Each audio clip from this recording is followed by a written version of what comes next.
You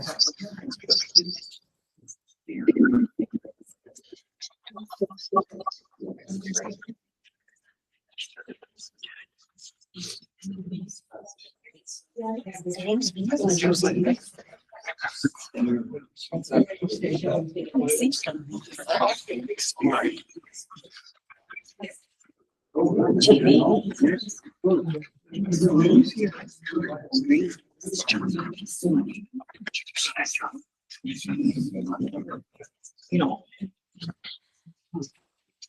it's the big.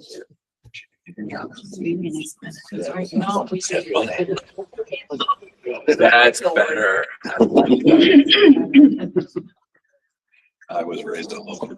I know. The cheating. We had to double. Yeah, the kid.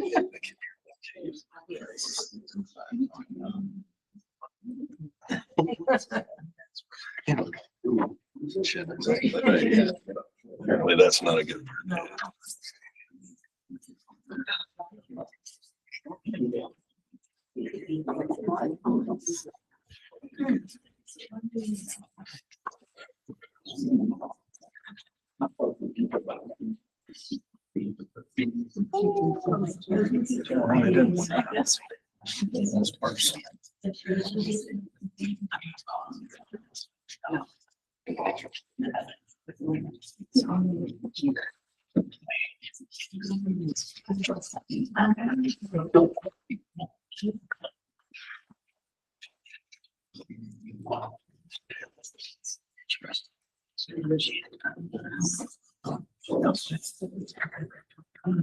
Councilmember Oaks, can you hear us?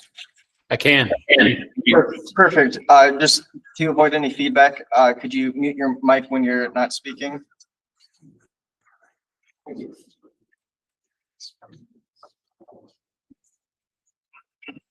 And then audience, please, just as a reminder, mute your cell phones. This entire room is being recorded, so even some whispers in the back can be picked up from the microphones.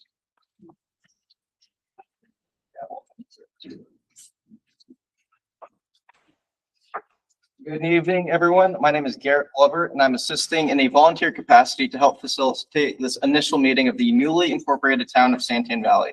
In accordance with Arizona law, this initial meeting is being held to organize the town council and initiate formal governance for the new municipality. Notices of this meeting were electronically posted on the Arizona League of Cities and Towns website and physically posted at this building. At this time, I will call the meeting to order and conduct a roll call vote of the council members. Councilmember Hudgens. Present. Councilmember Hunt. Here. Councilmember Wolbert. Present.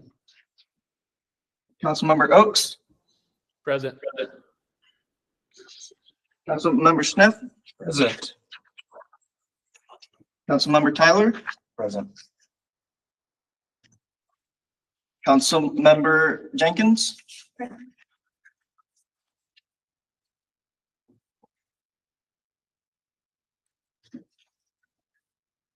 Did we get everyone? We got Oh, everyone. yeah. Yes. Thank you. With a quorum present, we will now proceed with the Pledge of Allegiance. Please rise. I pledge allegiance to the flag Of the United States of America and to the republic for which it stands, one nation, under God, indivisible, with liberty and justice for all.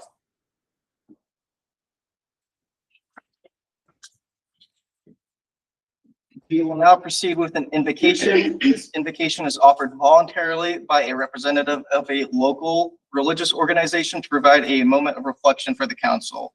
Participation is completely optional. No one is required to stand or participate. I will now invite Pastor Cliff Daly if he's available, and if not, Ken Bell to do the invocation.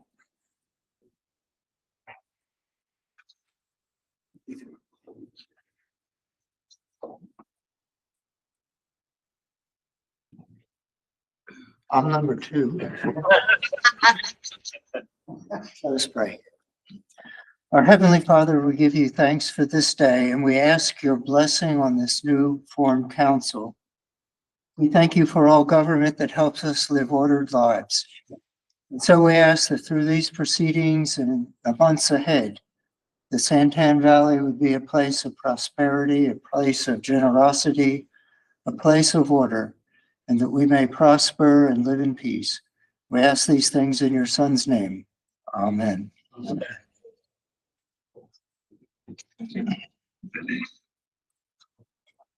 The first item of business is agenda item 4A, presentation and discussion regarding the roles and responsibility of the mayor and vice mayor, which will assist the council in making informed selections later in this meeting.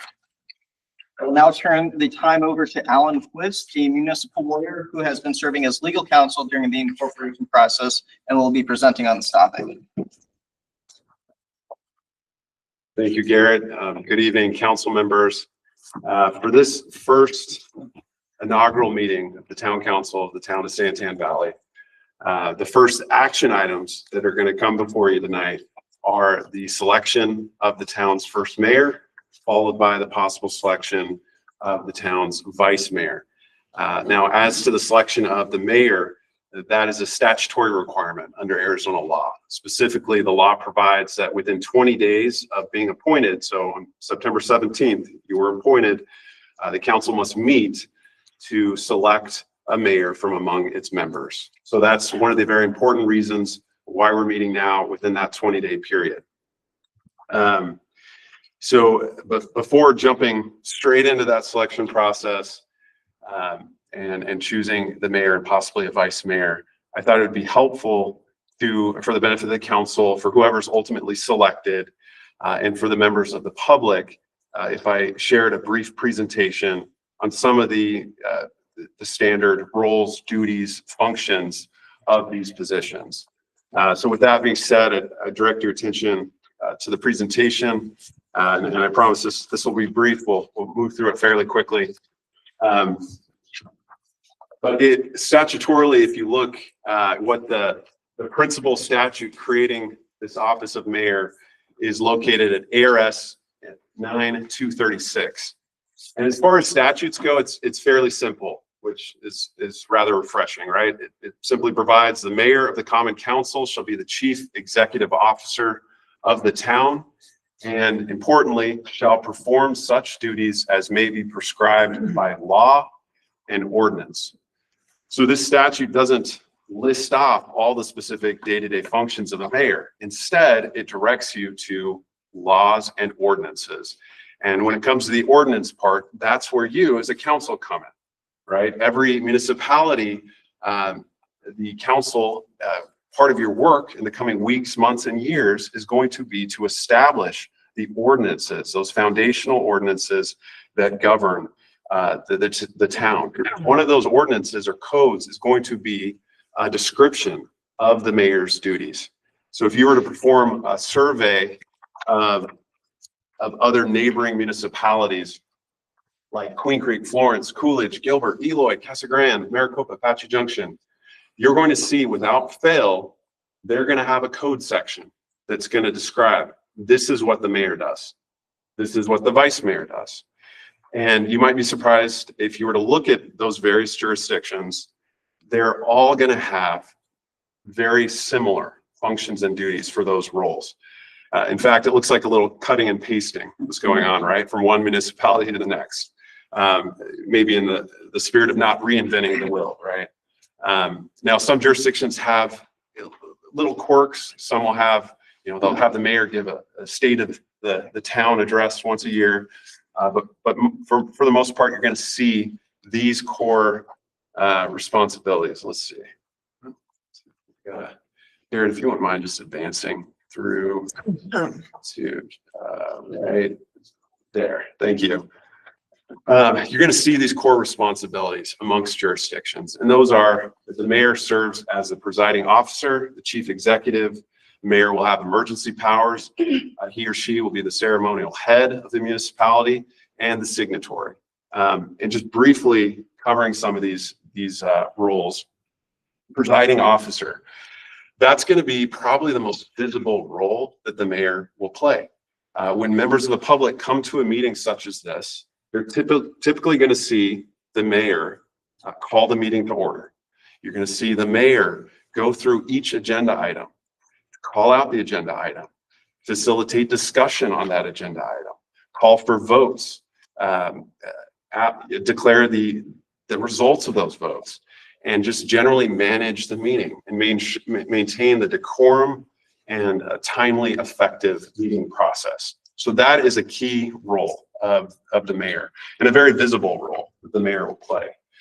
The next role, chief executive. The statutes and ordinances don't define that clearly. I think it dovetails nicely into the ceremonial head to some degree or another. The mayor it is in many ways going to be the de facto face of the town and will play a role to some degree in public relations, right? The mayor will also typically have emergency powers under the ordinances. And we saw the importance of this recently with the flooding in Miami, in the Globe area. A colleague at my firm assisted the mayor of Miami in preparing a declaration of emergency following that flooding. So that's an important role the mayor may play. Signatory, the last one there. And if you ask a town clerk what the most important role of the mayor is, it's going to be this last one, because the clerk, following a meeting is going to have a stack of resolutions, ordinances, agreements, and that clerk's going to be trying to track down the mayor, who's going to be glad handing the audience, but is going to want to try to get those signatures from the mayor. And of course, the mayor and the council can delegate some of that duty, that signatory authority, to a manager in the future. But those are the core responsibilities. It's important to note that in a meeting, the mayor's vote, it's one vote of the 7. So the mayor provides this leadership and service role for the council and the town. Why this has stopped working. Garrett, if you could advance through. Thank you. That's great. So what a mayor is not. In Arizona, municipalities follow what's called the council manager form of governance. And under this form of governance, the mayor is not the day-to-day administrator of the town. The mayor, he or she, is not supervising staff or managing specific departments. Instead, those roles, those functions fall to the town manager.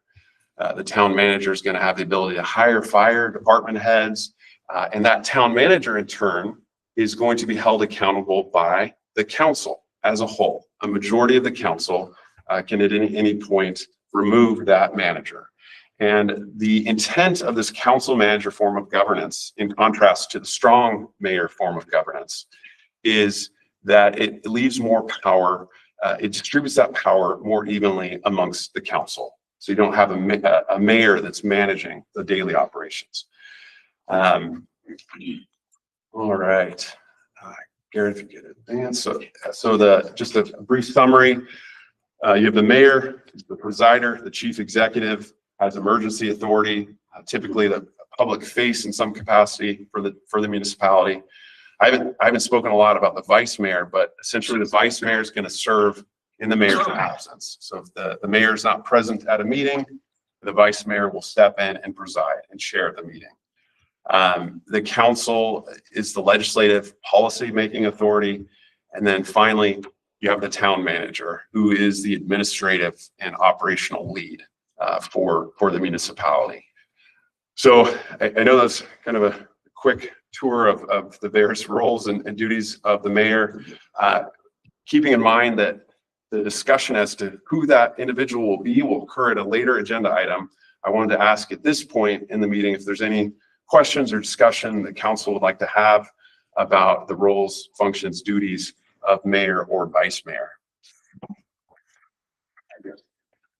My understanding, and correct me if I'm wrong, and maybe different municipalities are different in this way. I had a recent discussion with Mayor Wheatley from Queen Creek about it, regarding the roles, responsibilities, time requirements. From her perspective in Queen Creek, she was talking about the town council. Like a town council member may work 10 or 20 hours a week, allowing them to maintain a full-time job on the side, but also do town council in the evenings or perhaps weekend. In her opinion, though, she thought that it would be very difficult for a mayor to have a full-time job because of the time expectation is more than that. She said several times more than that. Does that sound consistent with the municipalities that we're talking about here, that would be the case as well? Councilmember Hunt, I haven't checked with all the municipalities on that specific issue, but I think it'd be fair to say that the mayor will end up putting in a few more hours than additional hours as opposed to the rest of the council. That is a possibility. Mayors oftentimes will assist in, work with the manager in agenda formation, which can take some time. So outside of the meetings, there are some additional responsibilities there. So yes, I think there would be additional time required as part of that role. Like something like during the day that would interfere with the full-time job type of responsibilities? I think mayors can maintain a full-time job typically. I don't know, Tom Belshey and the league are here, and yeah, several do is what they're indicating. So yeah, that shouldn't be a problem. Any other questions? All right.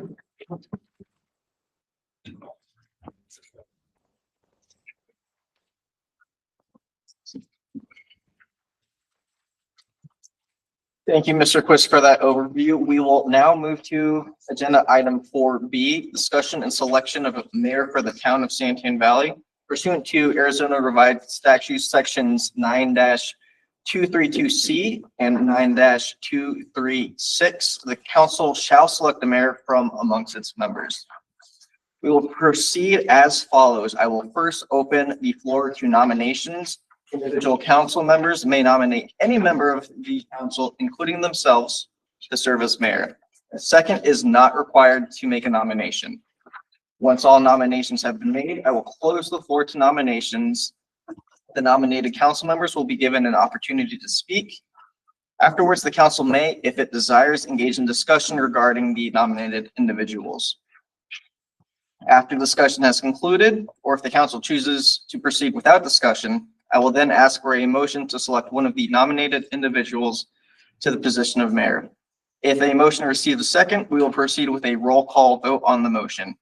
If the motion passes by a majority of the council, that individual will be the mayor and will assume the role as presiding officer for the remainder of the meeting. If the motion does not pass, the council may consider additional motions until a mayor is selected from among the nominated individuals. At this time, the floor is now open for nominations for the position of mayor. Council members, please state the name of the individual you wish to nominate. I'd like to nominate Darren Schnapp.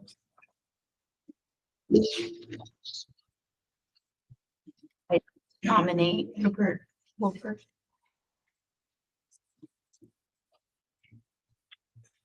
I'd like to nominate Tyler Hudgens.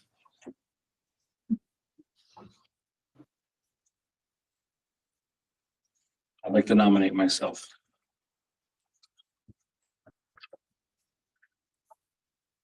I'd like to nominate Darren Schnapp.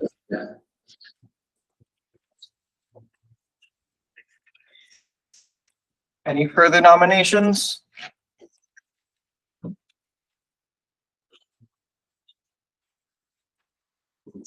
Hearing no further nominations, I declare the nominations closed. At this time, each nominated council member will have the opportunity to speak briefly, if they wish, about their interest in serving as mayor.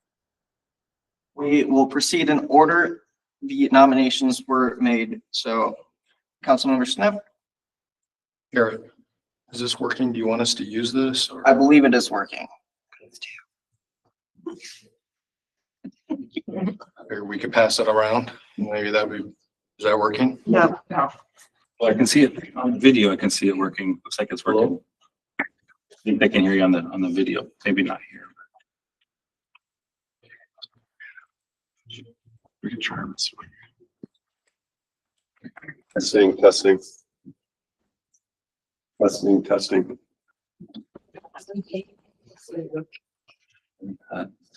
Mr. Garrett, prior to moving forward, is it possible to withdraw my name from nomination? You may decline the nomination, or if the person who nominated you wants to withdraw that. Thank you. Okay, is it working? Look it again. Is that working? Can you hear over? Not really. Or should I just talk loud? There you go. Alan. First of all, I'm grateful and honored for the opportunity that my name has been selected to serve as mayor. I will accept that and go forward with whatever the council's pleasure is on that. It will be an honor, and I would do my best to uphold that position on this council, and understanding that I am just one of 7. I am no greater or no less than any other one on this council. And I respect every one of them on this council, and we have a lot of work to do, and we need every one of us, and we need the citizens' support too. So I'm grateful for the nomination. Councilmember Hudgens? Yeah, thank you so much for the nomination. I really appreciate it. I'm happy to serve at the will of the council and whatever the council wants to do. I'm excited to be part of this team. I think the county has done a wonderful job selecting individuals in our community. And I was really excited to see there was 86 individuals that have stepped up to say, hey, I want to serve. And so I think our future is bright. And the way I'm looking at this is in 3 parts: walking, running, and sprinting. Look at the incorporation effort as the walking phase, where we're learning to get to move forward. And I got to be a part of the incorporation effort and to be the face of the incorporation to move this forward. I'm thankful for the committee members that gave me that pleasure and that opportunity. That was a daunting task and a really difficult experience, but it was one that was beautiful, because now we get to see a formation of a community. And now with the council in place, we're going to have to run, and we're going to have to be prepared for the county handoff on July 1, 2026, which is exactly 9 months from today. And there's a lot of work that has to be done. I think this council is prepared to roll up its sleeves, but there's going to be a lot of moving parts. I think what I can bring strengths to that is the ability to communicate with the public, to be a face, relational capital. I've been engaged in municipal work for the last 17 years. I have a lot of relationships with the cities and towns around us, whether it's mayors, council members. We have issues like, trying to get our state shared revenue dollars to come in, where we're going to need some support from surrounding communities. I'm ready to go and to utilize some of those relationships and to be able to move this forward so that we're prepared on July 1, 2026 to move this thing forward and to be sprinting. And so I'm just super excited for the opportunity. And like I said, this is a great team. And no matter whoever is in this role or the vice mayor role, we all get to lock arms and do what's best for 100,000 people. Councilmember Hunt. I like to come prepared, so I'm going to share this. Friends, neighbors, fellow council members, this is a big day for Santan Valley. For the first time, we're sitting here as a town council. It's history in the making. Before I say anything about myself, I want to start with this. Any one of us up here could do a good job as mayor. Every person at this table has worked hard to get us here. We all bring strengths, experience, and leadership to the table. We're equals, and this choice isn't about who worked the hardest before tonight. It's about how we lead together from here on out. For me, stepping forward comes down to something simple. It's my duty to God and duty to the country. I don't think anyone else has brought this up yet, but it matters to me. It guides how I live and how I lead. At the oath of office ceremony, I did say, God bless America, and may God bless Santan Valley, and I meant it with all my heart. I also bring with me a background that I believe will serve this council and our community well. For the past year and a half, I've worked in government right here in Pinal County. My focus has been leadership development, teaching county leaders the skills they need to strengthen their teams and communicate better, and to create a culture where people want to stay and do their best work. I've seen firsthand how leadership can break down trust or build it up.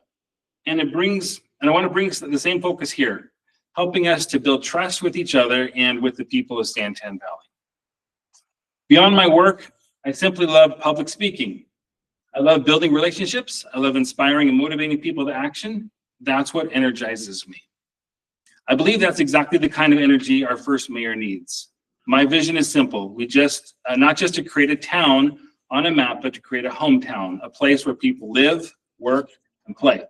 A place where neighbors know each other, where businesses want to grow, and where families feel safe and proud. A community built on unity and respect. So I'm not here saying I'm the only choice. I'm saying I'm ready to serve, ready to listen, and ready to lead side by side with each of you. Thank you. Thank you, nominees. Council members, you now may discuss the nominations if you wish. Is there any discussion regarding the nominees for mayor? Question, what happens if we have ties? So as there are 7 council members, there is not the possibility for a tie. You each will vote on the motion. For example, if I nominate council member Joe Smith, you will vote on that nomination either in favor or against. And the first one to get the majority vote, 4 votes, is the one. Any further discussion? I just wanted to echo that we have 3 equally dynamic and well-qualified candidates for mayor. This will be a very difficult decision, so do not look upon me to be the tiebreaker.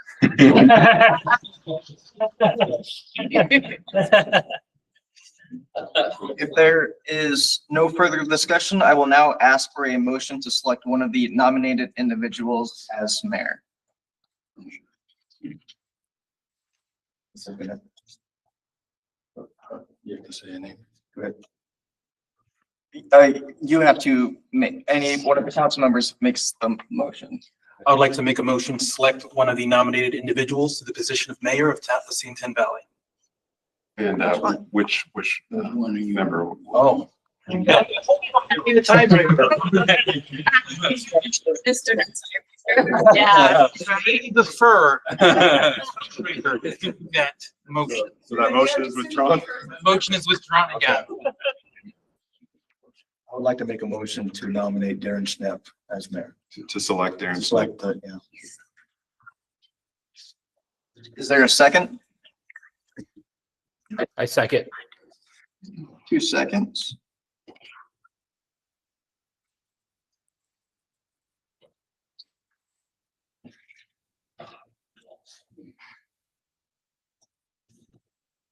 We will now proceed with a roll call vote on the motion to select Darren Schnepp as mayor. Tyler Hudgens. Opposed.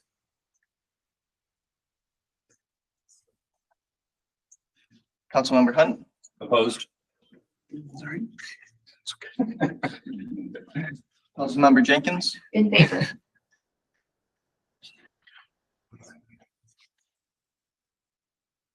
Councilmember Oaks. In favor. Councilmember Schnepp. Aye. Councilmember Tyler. Aye. Councilmember Wolford. Aye.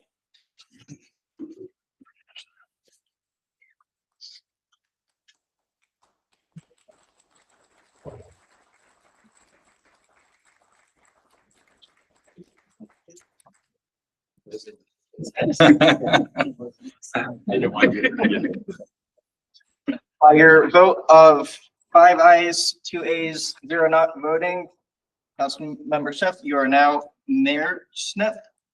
I will now pass the gavel over to you.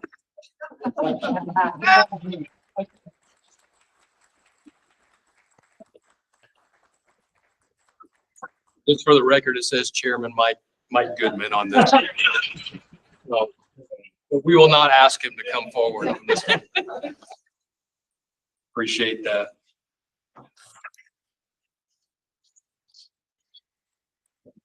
So at this point, I am taking over the meeting. Okay, and I appreciate it, fellow council members. Look forward to meeting, working with each of you. Okay, this will bring us to item number 4D.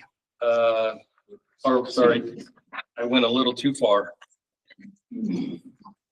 4C, discussion, selection of vice mayor for the town of Santan Valley. The council will deliberate and take action to select one council member to serve as vice mayor.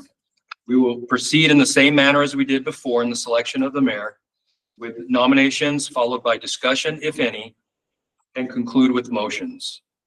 At this time, the floor is open for nominations for the position of vice mayor. Council members, if you will, please state the name or individual you wish to nominate. I nominate Tyler Hudgens.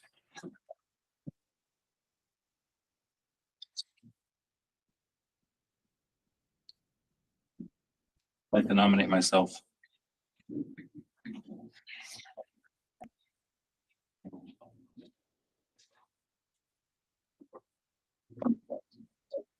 Any other nominations at this point? Hearing none, and having no further nominations, I'll declare the nominations closed. And at this time, each nominated council member will have the opportunity to speak briefly, if they wish, about their interest in serving as the vice mayor. And we'll proceed in the order of nominations that were received. That would be Tyler Hudgens. An honor to serve with you, Mr. Mayor. Used to that.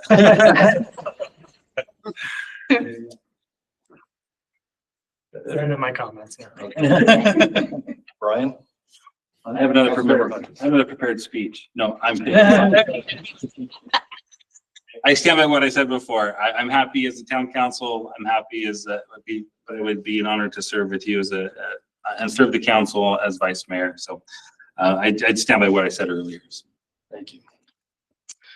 Okay, thank you, nominees. Council members, we may now discuss any of the nominations if you wish.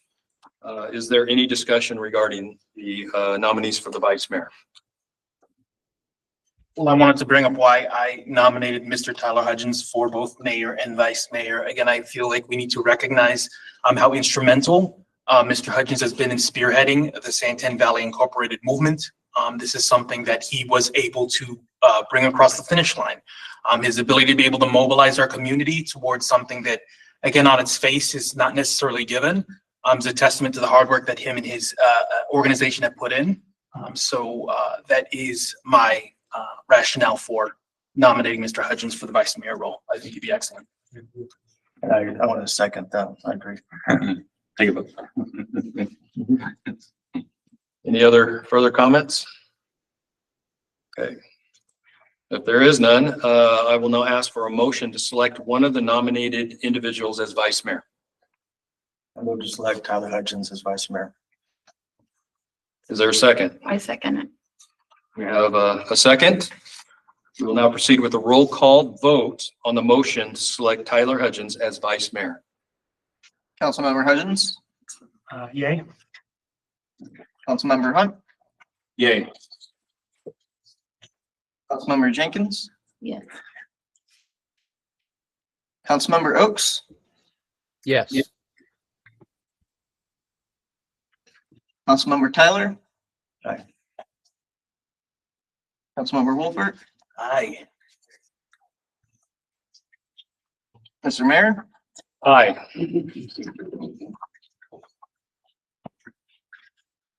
By the vote 7-0. Okay, with the motion, it passes.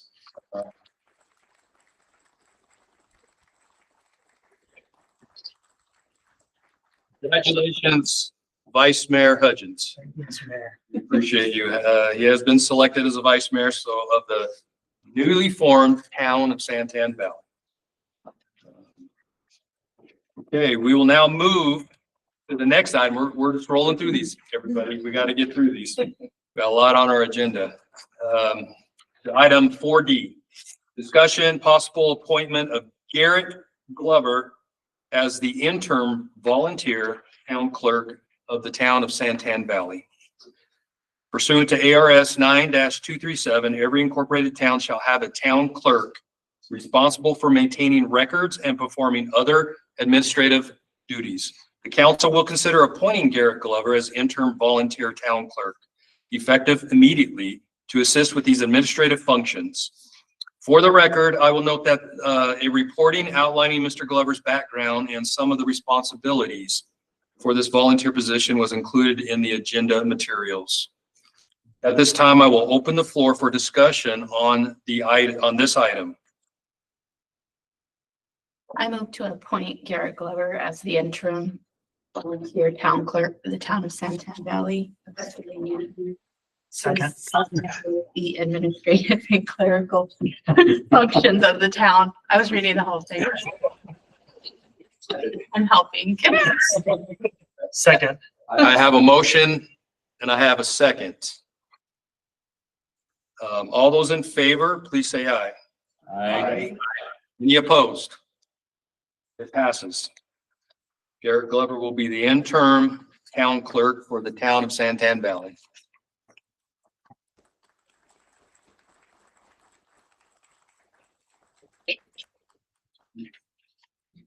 Okay, we will now move to item 4E, presentation and discussion regarding key municipal formation steps and legal transition for the town of Santan Valley. Mr. Quist, a municipal attorney with Pierce Coleman, will provide an overview of key legal, financial, and operational steps necessary to transition Santan Valley from incorporation to municipal independence. Mr. Quist. Thank you, Mayor, council members. So the clicker's not working here. If you could please advance it. So at September 17th, 2025, as of that date, the town of Santan Valley became an official corporate political body. That date, September 17th, is a key milestone in the town's formation. Because as of that date, the town is now enabled to govern locally, to begin adopting codes, ordinances, policies, to enter into contracts, to begin the process of budgeting, to begin the process of long-term planning, to begin evaluating the delivery of services that the town will need to make to its residents. So that is a key date. So what are those services that the town will be required to provide to its residents? In this PowerPoint slide, hold for a second. Okay. On this slide, you'll see some of those required services based on Arizona statute. They include things such as police services, streets and transportation, planning, land use, code enforcement, permitting, and the provision of municipal court services. And under each of those blocks, you'll see the relevant statute tied to those services. So in addition to these required services, the town will also have the ability to provide a set of discretionary services, optional services to the residents. And those include things such as fire services, utilities, libraries, and parks and recreation. So that's a tall order, right? Those are a lot of services. The good news is that under Arizona statute, ARS 9-104, the Pinal County is required to continue providing core operational services up until July 1st. That's the start of the municipal fiscal year, the next municipal fiscal year, 2026. And the county is required to provide those at its expense. So some of those services, some of those core services include the police services, street maintenance, permitting, zoning enforcement. So what this all means is that in effect, the town has, let me go back one character, please.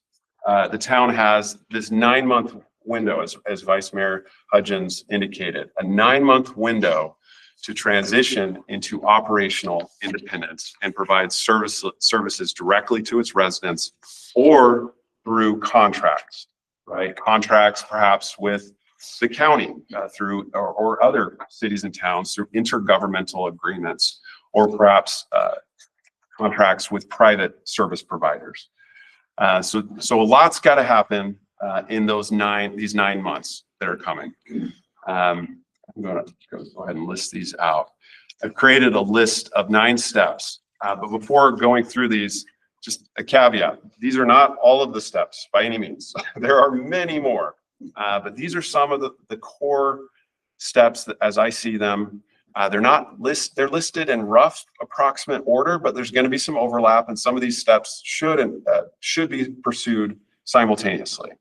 And also, each of these steps could probably warrant its own presentation, right?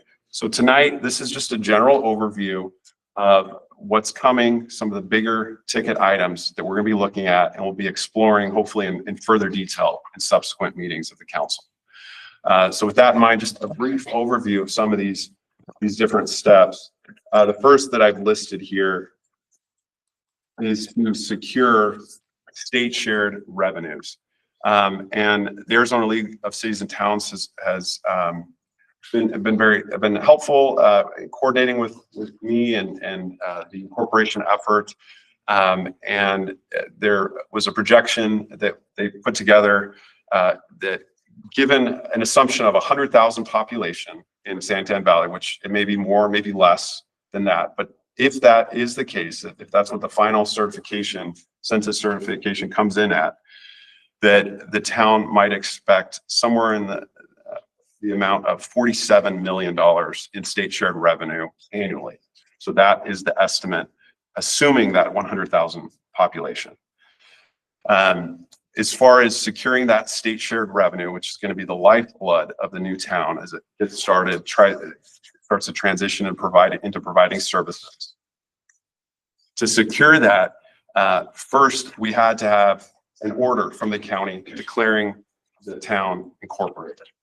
So once we had that in hand on September 17th, we were then able to work with the U.S. Census Bureau to submit to them an application so that they can provide us with a population certification.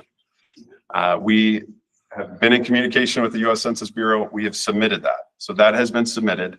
Now, if you're following the news, there's been a government shutdown going on, and that has impacted the Census Bureau. And we're going to continue to work with them. The timeline isn't certain, though, as to when they will get that certification back to us in the exact form of that certification. So we're still working through those details. But hopefully we'll get that certification in hand sooner than later. Once we get it, then we can go to various Arizona state departments, Arizona Department of Revenue, the Arizona Department of Transportation, and the State Treasurer's Office, provide that certification, and that allows them to start to release state shared revenue to the new municipality. There's various buckets of state shared revenue, different types: vehicle license tax, state sales tax, HERF funding. So there's some different buckets, and depending on the bucket, it may determines when that funding can be released. Most of them can be released in the next few months as soon as we get everything lined up.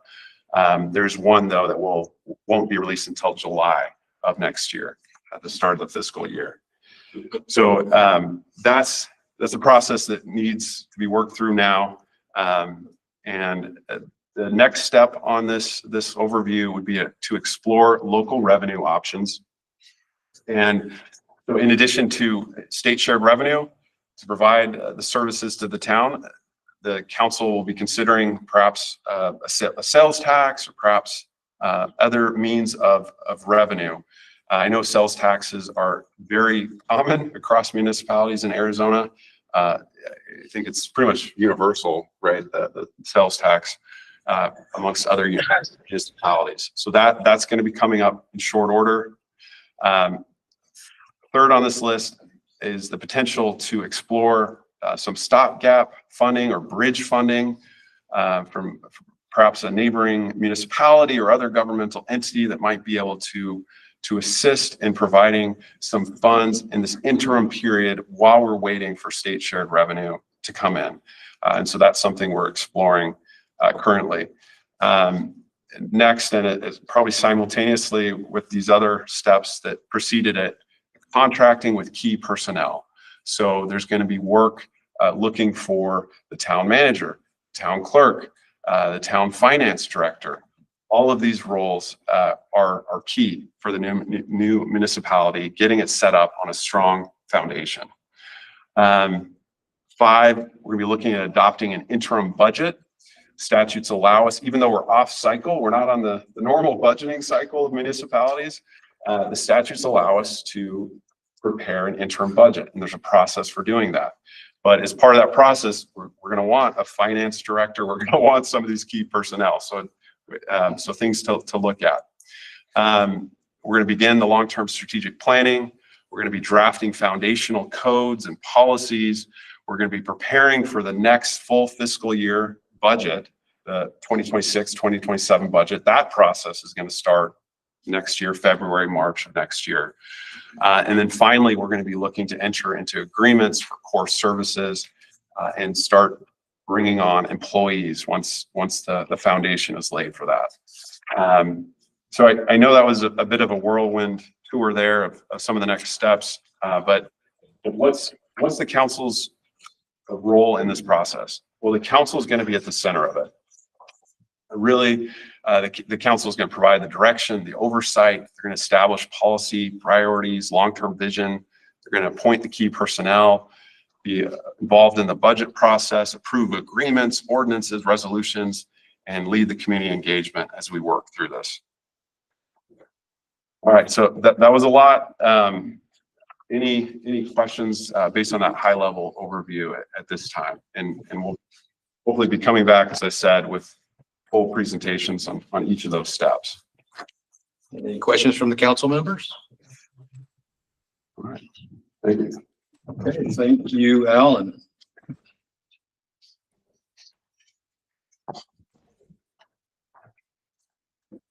Okay, so we're going to go to our next item, 4F, presentation, discussion, and possible appointment of Pierce Coleman, the LLC, as the town attorney and approval of legal service agreements.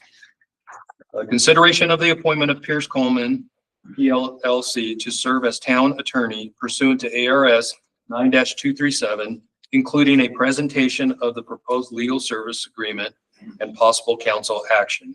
We will start with the presentation by Mr. Justin Pierce with Pierce and Coleman. I'll note for the record that a copy of the proposed legal service agreement was included in the agenda material provided to council prior to this meeting and is on file with the town clerk. Mr. Pierce. Thank you, Mr. Mayor, Vice Mayor, members of council. This is cool. I just as a starting point, and I have in the presentation, we represent a lot of Arizona cities and towns. But this, I hope that this feeling continues. Sometimes we go to council meetings and they don't feel quite as great. And I know there will be times, of course, where you will have spirited debates on things, and that's great. But at least so far in this meeting, it's just been all love, and it's great to see that. Hopefully, I'm going to keep the love going here. I thought that it would be good for me to come and to present on this item. You guys have known Alan, or especially on the incorporation effort and the work that Alan has done over the last year and a half and extensively. I say Alan, it's really within our entire firm. We've worked on a lot of different items. There have been a lot of different issues that come up. We have lawyers in our firm that have particular expertise in election related issues, for example. In fact, Christina Estes Werther spent a lot of time helping in that. Christina was the former general counsel to the League of Arizona Cities and Towns and also state elections director. Today was the first day a lawyer started at our firm. She's the former general counsel to the Secretary of State's office. And so we've assembled a team of lawyers that are very experienced in all of the different facets and areas of municipal law. It's an old picture up on the screen.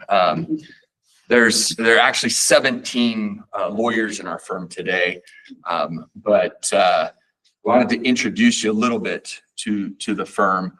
Our firm has been for many years now designated as a tier 1 regional best law firm in U.S. News and World Report.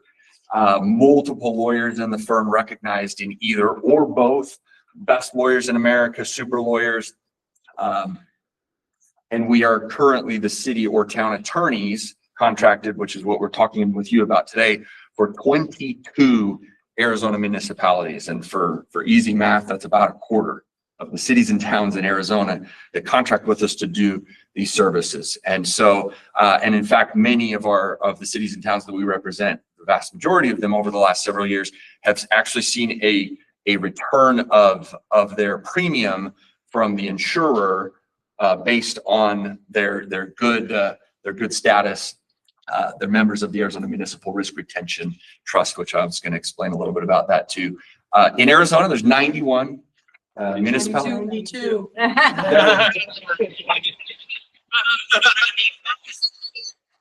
At the time that I did it, I know, there goes the love. There goes, I'm not trying to gavel you. There goes the love. 92 Arizona municipalities. So 22 again are contracted with us as their general counsel, the city town attorney.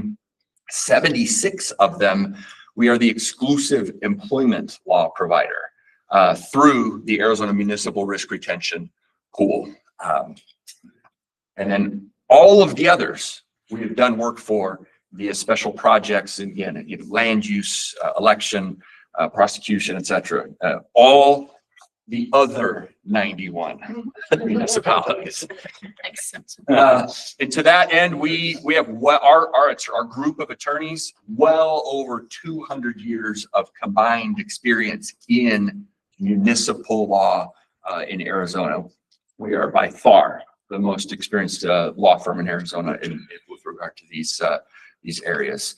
So our approach is one of collaboration because of that. When we have people, again, I mentioned to you about those election law experts. If you call me and you say, hey, Justin, can you give me some input on this election law issue? I'm going to say, I could, but I have somebody who's going to be able to do it much more efficiently and probably get you a better answer. If it's a land use issue, if it's a development agreement issue, if it's an employment law issue, depending on what those issues are, we try to use a collaborative approach and use the expertise that we've been able to develop over those years to get our clients to the best possible outcome and result. So that's how we use, although we do typically try to put we'll say a face of the franchise for each of our municipalities, a primary point of contact, and then often a secondary point of contact, so that, if the mayor or the clerk or whoever needs to talk to somebody right away, they've got a contact that they're working with all the time. I'll give you one guess as to who we would be proposing to do that for the town of Santan Valley. And by the way, I will say, and I know I'm going to sound very biased here, but I dare you to find a better lawyer, municipal lawyer in Arizona than Alan Quist. Yay, Alan.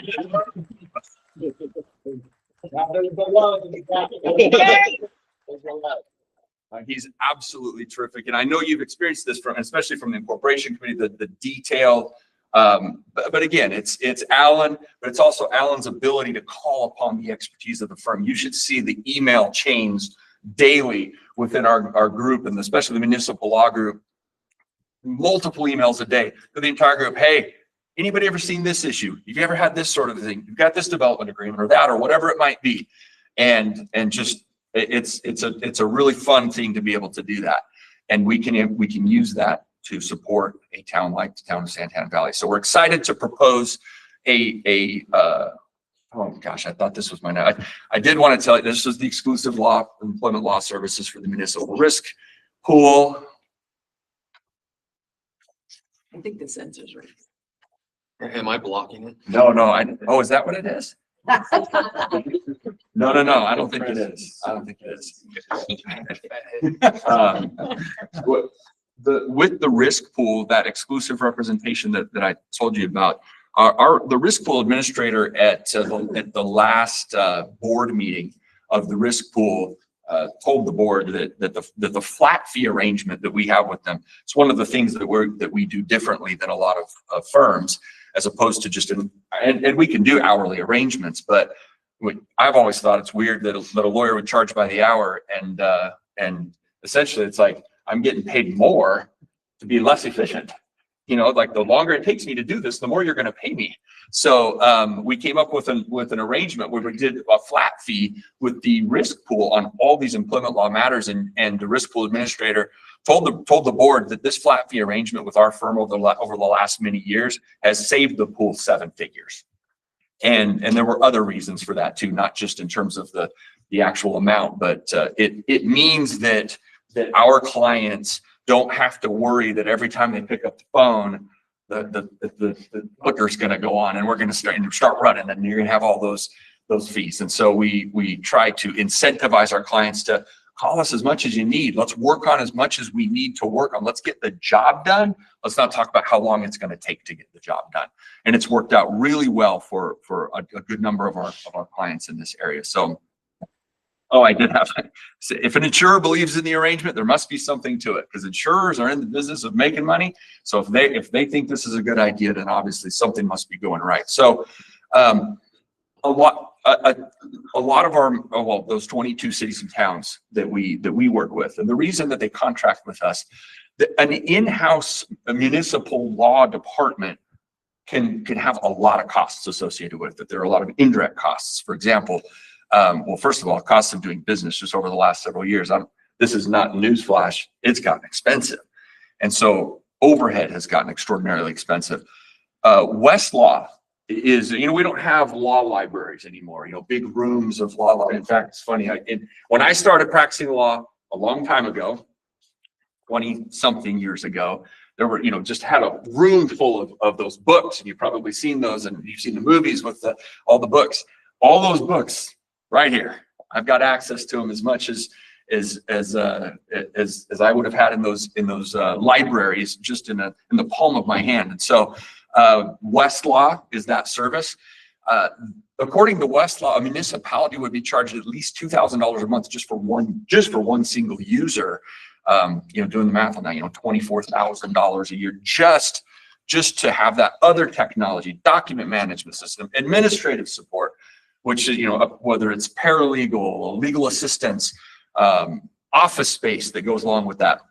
When we contract with our clients, our municipal clients on that, we're taking on, we take all that overhead. That's not something that the city or town has to worry about. That the ASRS benefits and the pensions and everything that goes along with that. So there's a lot of indirect cost that is absorbed by us. It doesn't, the city or town doesn't have to take that on. And so payroll taxes, paid time off, all of those things. So what we have for you guys is what I'm calling a no risk proposal, because we'd love for you to appoint us as your contracted town attorneys.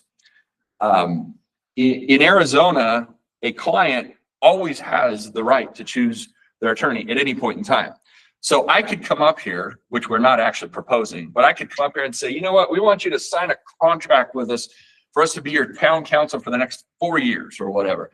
And you could sign that agreement. It wouldn't be worth the paper it's printed on, because you are always 24 hours away from posting an agenda and saying, we want to make a change. And you can always do that. So what we're proposing is for us to be appointed as your town council, but nothing would stop you from 2 days from now saying, hey, we've changed our mind. Let's put another agenda, put it on the agenda. Let's do something different. I'm not inviting you to do that. I hope you won't do that, but it's a possibility, which is why appointing us as your town council it truly is a no risk proposition. What we'd like for you to consider is a month-to-month arrangement, no long-term commitment, for us to be able to continue to provide these services. We've been happy. We truly have been happy to contribute to the effort of the incorporation and everything that we've done. But at some point, Alan's gonna have to put food on the table for his family.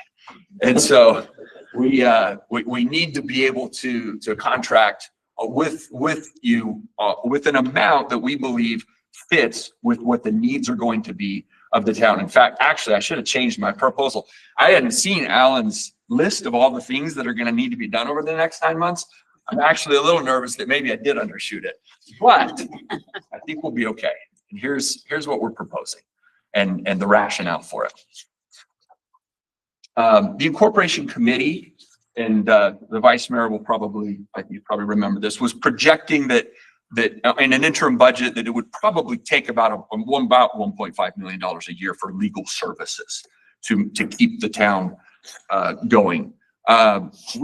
I believe we can beat that by about 25%. And so I've done that math. Like I said, I hope I'm right. But again, it's a month-to-month deal. So if I undershot it too much, I'll be coming back here and saying, please, we need you to put more money in the budget. But I'm fairly confident we can do that. Plus, we understand, obviously we've been working with you guys on these issues. We understand that there's no money yet. So we're okay still floating for a little bit longer until we can get those state shared revenues in, until we can start getting, or the bridge loan or whatever it is to start paying for the services. We can continue to float that. So as I've projected it, there's going to be a senior lawyer, again, usually Alan, that's probably going to put about 30 hours a week into the services, into the effort. That's, I say usually Alan, but again, Alan will call upon other senior lawyers in the firm for different things. So when I say 30 hours, I'm not saying 30 hours for Alan and then others, 30 hours of time spread across senior lawyers in the firm. I can tell you already, I know that that number is probably low, at least this month. And we haven't even been appointed as your counsel, the amount of time that he has spent just in the last couple of weeks. So it's more than that, but at the same time, that's okay, because I believe that once we get settled and going, that we can take some of that time and shift it around to associates with lower level attorneys, extraordinarily competent, but also don't cost quite as much, and also paralegals. So what I've projected is 30 hours a week of a senior lawyer, 40 hours a week of associate time, not one single person, but spread out among a lot of people, and paralegal time about 25 hours. If you do that math based on the hourly rates that we extend to the risk pool, which is discounted significantly from what typical lawyer rates would be for, like, other situations. Those numbers are about what it would take per week to pay for those services on an hourly basis. 9,900, 10,000, 3,750. Again, that's discounted rates. That would come to 104, 450 or 483.33 a month, or about 1.253 a year, which is, again, still less than what the incorporation committee thought it would be, but we'd like to propose cutting another $10,000 off of that and just setting it at $95,000 a month, which is about 1.14 a year. Again, about a 25% reduction from what the proposed budget would be. Now, I know these are still big numbers, and get used to them, by the way. You're going to start seeing some big numbers. But as I said, this is truly a no-risk proposition, because we would want to monitor this regularly, especially at the beginning. I mean, we might come into this and there may be vastly more than we're thinking is going to be required. And we would just come back to you and say, hey, here's what's being required. Now, we have a history. One of my municipalities that I'm the primary point of contact with, we set a flat fee. The second year we had to bump it up a little bit because of the work that was being done. The next year we found some efficiencies where we weren't going to have to do some stuff, and we shifted that to some internal staff, and we reduced the flat fee the next year, and then we reduced it again the next year. So we truly try to look at it from the standpoint of, it has to be a win-win. I mean, it has to be, it gives you surety in your budget. It gives us an idea of like what we need to plan for to be able to get the work done for you. And all along the way, it's a partnership for us to be able to provide those services and do it in a way that is best in the town's best interest. So, like I said, regular review of things. Any questions on the proposal, our firm's qualifications, anything that comes to mind? Mr. Mayor? Councilmember Hunt. Mr. Mayor. Thank you, Mr. Mayor. Yeah, whenever it comes to our Santan Valley taxpayer dollars and such, I just want to make sure we pause and look at, all of this. I don't want to jump into something financially and regret it later. But with that said, I do recognize we are brand new. And I have been very impressed with Mr. Quist and his thoroughness and his communication. He's done in my opinion, has done a very good job leading us where we need to go. Yeah, you said these are big numbers, and I appreciate that. I get that. The hours that you have estimated here, the 30 hours for the senior lawyer, the 40 hours for associates, 25 hours for paralegals, is that common among municipalities, or is that one just because we're starting off and it's projected higher because we're getting started? Mr. Mayor, wonderful question, Councilmember. I have several answers to that based on historical things. First of all, we do have in our firm, I mentioned, some of the expertise. We also, 3 of our lawyers were in-house city attorneys, one at a city about similar size in population. So we do have a lot of experience just even with cities of this size, including some of the project work we do with some of the others, to include your neighbors, to Queen Creek and others that are also similar in size. We know what they spend in their budgets, and it is more than this. I believe that this is probably the type of budget that you'll see consistently across the board for probably many years. I don't see this going down a bunch after you're established. I do think there could be a lot of initial upfront work, but what will happen then is you will have all of that upfront work is going to be highly legal intensive. But then when the legal intensive work stops on the organization, you're going to have a town manager hired, you're going to have finance director, you're going to have the directors, you're going to have potentially public safety thing. And now as the infrastructure of the town gets built, the legal needs will shift from creating the framework to maintaining the framework.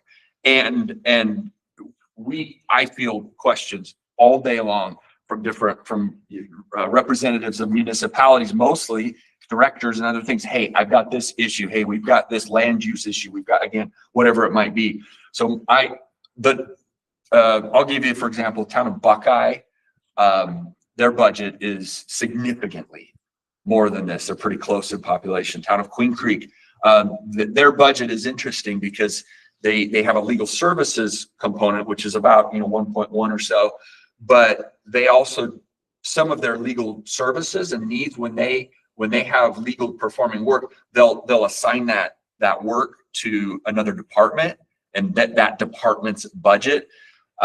So from my conversations with their town manager, who I know pretty well, they're in the $1.5+ million range in terms of legal services, and they've been established. So I do think that these numbers, and I agree with you, by the way, and I'm glad to hear, you should be a thoughtful steward of the taxpayers' money in Santan Valley. If you're not, they will remove you. So it's an important thing, and we view it the same way. We want to make sure that you're spending what you legitimately should be spending for those legal services. And I think that these numbers are probably what you should expect to see on an ongoing basis. Any other council members have questions? Councilmember Wolford. Hello, sir. Thank you very much for your presentation in front of us this evening. Just after reviewing the contract, again, we mentioned the flat fee, the $95,000 per month. There is an additional item here in the contract regarding reimbursable expenses. So just want to be certain we're as close to actual cost as possible. Yeah. Would you be able to give us any projections at least in our initial year as a newly incorporated town, what you figure those will be so that there are no surprises at the end of the day? Absolutely. That number is going to be really, really small. And Mike's, again, this comes from experience. For others that have that exact same language in their contract, I can't remember the last time I sent an expense reimbursement for it. Where it would come up is say there's some litigation that pops up and we're handling some litigation and there needs to be a deposition or something like that. So a court reporter has to come and take the deposition and you get charged $1,000 by the court reporter. We would pass that along. Those are the types of costs. And it's extraordinarily rare. Here, the only one I can think of so far that I think we've already incurred, have we already paid for the census? Yeah, not yet, but We will pay for it. And I can't remember what it is, but $1,700, because you don't have any money yet. So we're gonna pay that for you. And it's a cost. It's not like our work. It's just, we're just paying that cost for you. That's what those costs are. It's not to pay us anything. It's to reimburse us if we front a cost for you.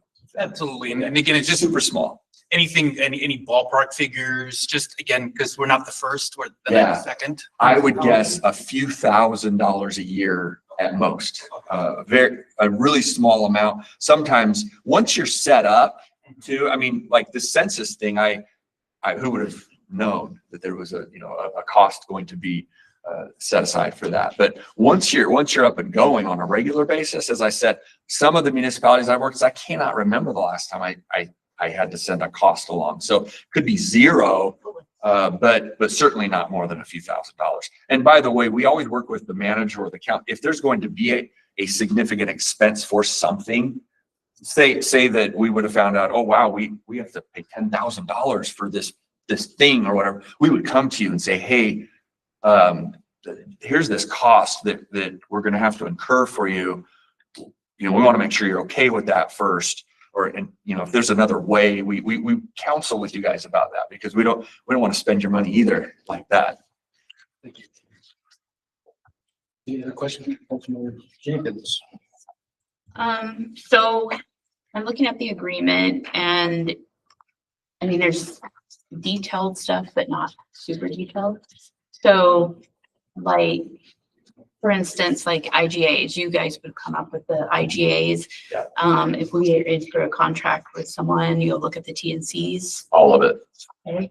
And then you say on your term here that it's renews automatically year to year.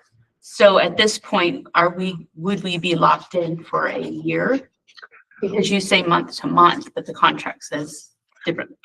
So the language of that in terms of renewing year to year is just for convenience purposes only, so that we don't have to come back every month and say, we put it on an agenda for renewal.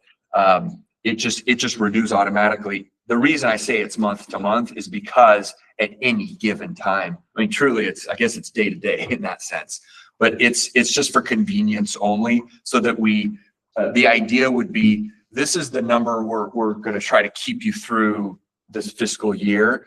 When we start the budgeting process for 26, 27, we'll be a part of that process and come to you as well and say, hey, here's where this is looking for the next year. Let's set it at this. And it is setting it for a year. It's setting the number. But again, at any point in time and at any meeting, we can come back and say, hey, that number's not really working out one way or the other. And we would come to you and say, hey, we can reduce this here. Don't get your hopes up. But we will do it. We really will, if it turns out that's where the workload is leaning. I have more questions. So when some of this stuff, like you say that certain special counsel services need to be outsourced from your department, how often would you see that happening? As far as at this point, I can only see the taxes and bonds. So are you guys, what's the extent that you guys can deal with without outsourcing? It's most everything else. Sorry, Mr. Mayor. Sorry, Mr. Mayor, Councilmember Jenkins. This just happened recently, in fact, and it's rare. It truly is rare that it's not something that we would do just under the flat fee. This happened in one of my other municipalities where a very complex tax issue arose, and we could probably look at it and do pretty well, but it's such a specialized area that we engaged, and the city engaged a specialized tax lawyer to look at, because the potential liability was pretty big. And I want to say, you know, it's a few $1,000s of fees for those services. Those are the types of things that we would typically not want to take on ourselves, but we also communicate that. When we did that, we communicated with administration, and we said, hey, given this issue, we should probably look at engaging somebody on this. And they said, yes, let's absolutely do that. We don't want to do that within the flat fee here. We want to do that special services somewhere else. For us, special services really would be if it's a legal matter that is not typically what an in-house legal department would even do. Some litigation services and things like that. But again, we don't just do these things. We would come to you and say, hey, we got a notice of claim or whatever it is on this issue over here.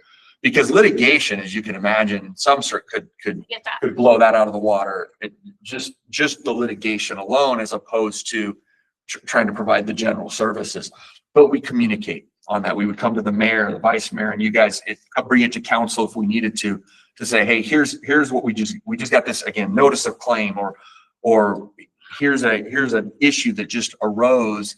And if it looks like it's outside of what a typical in-house department would do, as I mentioned, we do a lot of special projects for other cities and towns who have big in-house legal departments.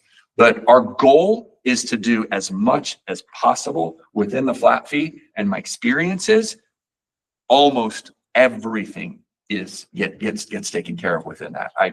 It's a rare thing for us to need to go outside of that. So when you say taxes, would that include the model tax code? No, we do that. No, we do that. Yeah, we do that. Okay, What so- I meant by taxes was like, hey, there was and this isn't the example of this situation. I'm trying to keep a client from going, oh, well, that's what they did. There wasn't withholding on pension contributions that was appropriate, and now there's potential liability going back 3 years or something. What do we have to reimburse? What do we have to do? Yeah.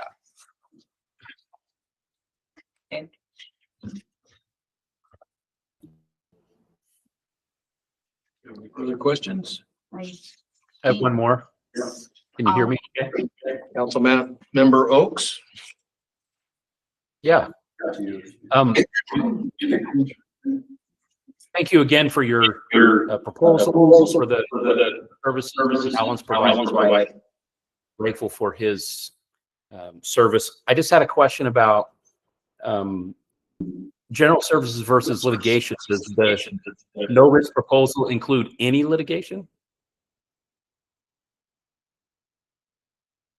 In fact, we would handle most litigation that would arise under the flat fee, as long as what typically will happen, you're going to get insurance. You're going to be either through the risk pool or something soon. And so most of our cities and towns that we represent under these flat fees, let's say there's an accident in a town vehicle. I'm projecting here several months. Town vehicle, employees driving, there's an accident, there's a notice of claim because something happens. Most of the time that's going to go and be covered by an insurance policy. And we probably talked to you about the Arizona Municipal Risk Retention Pool, who covers most of our cities and towns on those things. And they have panel counsel that they would assign those to, but that's not costing you anything extra at that point in time. It's just being covered by insurance. We do stay involved in those, even when insurance counsel is handling those, we stay in the loop and help advise on all of those things as part of the flat fee. So we don't do that that's not special services. We just do that as part of our flat fee. Okay, one other question. You said that on the no risk proposal month, if you discover that there's more billing going on, we come back and say we should pay more. Is there transparency? We know if we're less, that we come back and say the other. I did hear it, Mayor. I did hear what he said. And the answer is absolutely yes. We will come. We loosely, I say loosely because, you know, when we're on a flat fee, I don't need to nickel and dime every little, you know, minute that I spend on everything. But we do keep track generally of the time we're spending on those sorts of things. Internally, we do that and would absolutely be happy at any point in time to come with you, you know, Councilmember Oaks, if you said, hey, can I get an idea of how much time you're spending on these things? We can meet with you and talk to you and share with you all those things, Mayor or others, whoever wants to get that information. There's not a standard reporting process. We'd have to ask. There's not, I mean, we could establish a standard process. If you said, hey, every month, please, you know, get us this, we could absolutely do that for you. Thank you. We don't have it set up, you know, we wouldn't do it. I mean, unless you asked for it. But if you said, hey, I want this every month, we can absolutely get that for you. Okay. Thank you. Meaning recognizing the services that you've done that month. Right. In that 30-day period. Right. And also recognizing with a flat fee like this, it is my experience on this has been, you know, some months it's going to be way up here and some months it's going to be like this. And so the idea is to try to get it here where it's like this. So in any given month, I mean, I'm not going to come back to you if in October, if October closes and we spend the equivalent of $200,000, I'm not going to come back to you and go, hey guys, we're way low. We need to jack this up. Because I understand that could happen. And then the next month it could be 50, you know? So, but if it's 50, I wouldn't want you guys go, wow, we can reduce it to 50 now. I'd say, no, it's all about this. It's so that we can have a surety in what we're doing in the budget. So I say month to month and we look at it month to month, but I like to take at least a few months of a sample size before we jump one way or the other to say, hey, here's where we need to have this. Thank you so much. Okay, we're going to recognize Councilmember Jenkins again. So I think it's important to have a statement monthly for transparency and accountability. So that's my opinion. Absolutely happy to do it. Absolutely happy to do it. I'll recognize myself real quick. And so for the adjustments that you said you were talking about, you say you give it a few months out. You give it more than that, less? Is that something you come back to us and say, hey, listen, costs are exceeding what we kind of promised or said up front in our agreement? Then you have a discussion with us? Yeah.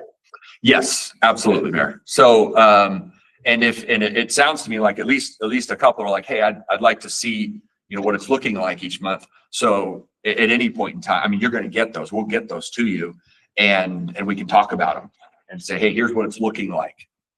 Yeah, I think there's going to be a lot here at the beginning. I know. Because there's a lot of work to be done. There's a lot of things to go into and contracts. So, and that's why I don't want to have a knee-jerk reaction one way or the other on it in terms of what it's going to require. We're excited to work with you guys. I mean, like I said, and what Alan's been doing for the last year and a half. I mean, we office in the same office. We talk about it all the time, and it's been an exciting thing to see this come to fruition. In fact, I mean, not that it's why we've done this work pro bono for so long.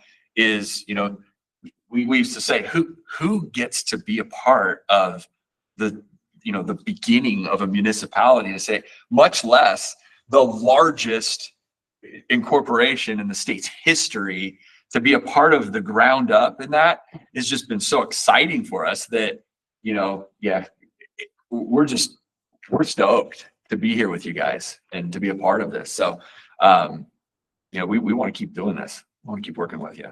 And for us, we want to kind of agree with Councilmember Jenkins. We want to be as transparent as we can with the public, because, you know, these are limited funds at the beginning, and we got to make sure they work. and they go as far as they can. So you can understand the question put out there. Absolutely. Yeah. If you weren't asking that question, at some point down the road, I would be counseling you and saying you should be asking these questions. So we really appreciate your questions. We're going to be completely transparent with you too. It doesn't work if it's not. This has to be, it's a trust relationship. I mean, this has to work for everybody. And we have a pretty good track record of it working. So we're excited for it. Okay, is there any other questions from the council members for Mr. Pierce? Make comment. You want to make? Yeah, sure. You know, without the representation that the committee had, I don't think that we'd be sitting here having these discussions right now. So I would like to, thank you guys for everything you've done. It's been great work and much appreciated. Thank you. Mr. Mayor, I'd love to echo Councilmember Tyler's comments. I agree. I know for a fact we would not be here if it wasn't for your firm. And there were so many instances where Alan and your firm had our back, and it actually freed us up to do the work that we needed to do. And so I think, just having this agenda prepared and all the things coming in tonight, just being able to show up that your firm has done has been vital and be vital to the work we have going forward. And Alan, you did a solid job and really appreciate you and everything you guys did. Thank you so much. Thank you, Councilmember Hudgens, Vice Mayor Hudgens. Excuse me. Now on record. If we have no further comments or discussion, I will open to the floor for a motion. And this is the motion for retaining Justin Pierce with Pierce Coleman Law Group as the town of Santan Valley's legal counsel moving forward. Mr. Mayor, I move to appoint Pierce Coleman PLLC as town attorney for the town of Santan Valley pursuant to ARS 9-237 and to approve the legal services agreement as presented. Councilmember Hunt has put a motion on the floor. Do I have a second? I second. Councilmember Hudgens, or Vice Mayor Hudgens, I'm going to get used to this. Vice Mayor Hudgens has seconded. So there's a motion. We will now proceed to a voice vote. All those in favor of appointing the law firm of Pierce Coleman as the town attorney and approving the legal services agreement as presented, please say aye. Aye. Any opposed? Aye. Any opposed? Hearing none, it passes, and we will retain Pierce Coleman as our legal counsel for the Santan Valley. Thank you. Thank you.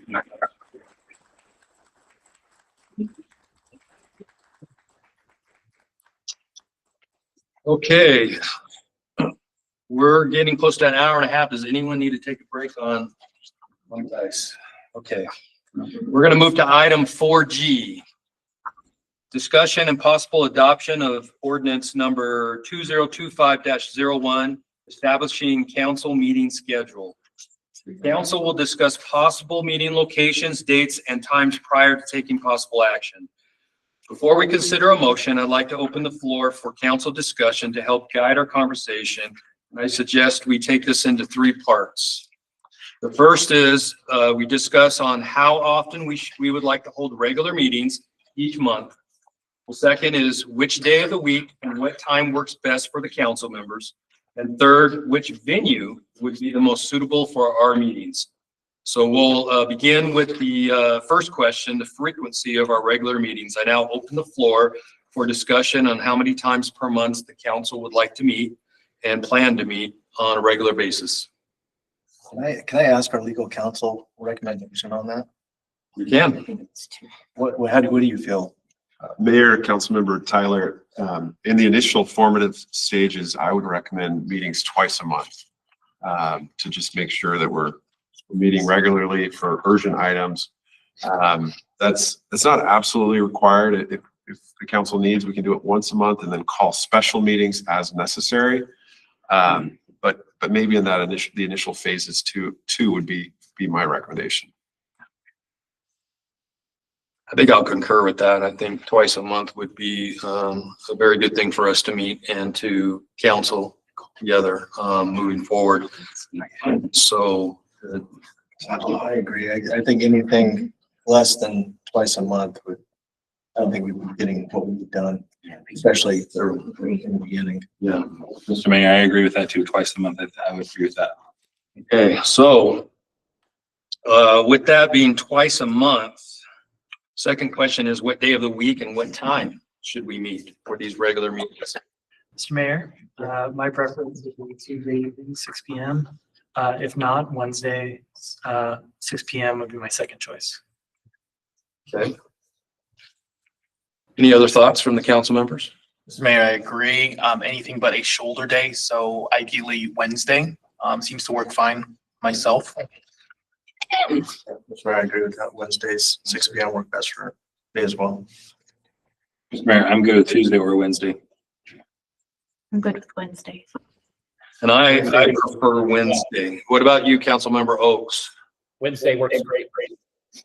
Okay, so we have it down as twice a month on Wednesday at 6 PM. Is that correct? And Mr. Mayor, I would suggest the first and third Wednesdays of the month, if we're gonna follow the two twice monthly meeting up tempo. Any other discussion on the days for the weeks, I should say? Okay. Okay, now, so we have Wednesday, 6 PM, twice a month, first and third weeks, 6 PM. So now we're gonna need to have a discussion on the location. What would be the best suited location for us to meet twice a month for these council member discussions and meetings for the public? Mr. Mayor, can we be given options? We can, we'll ask Alan Quist if he can give us any insight on that. Mayor, council members, the county has graciously allowed us to use this facility.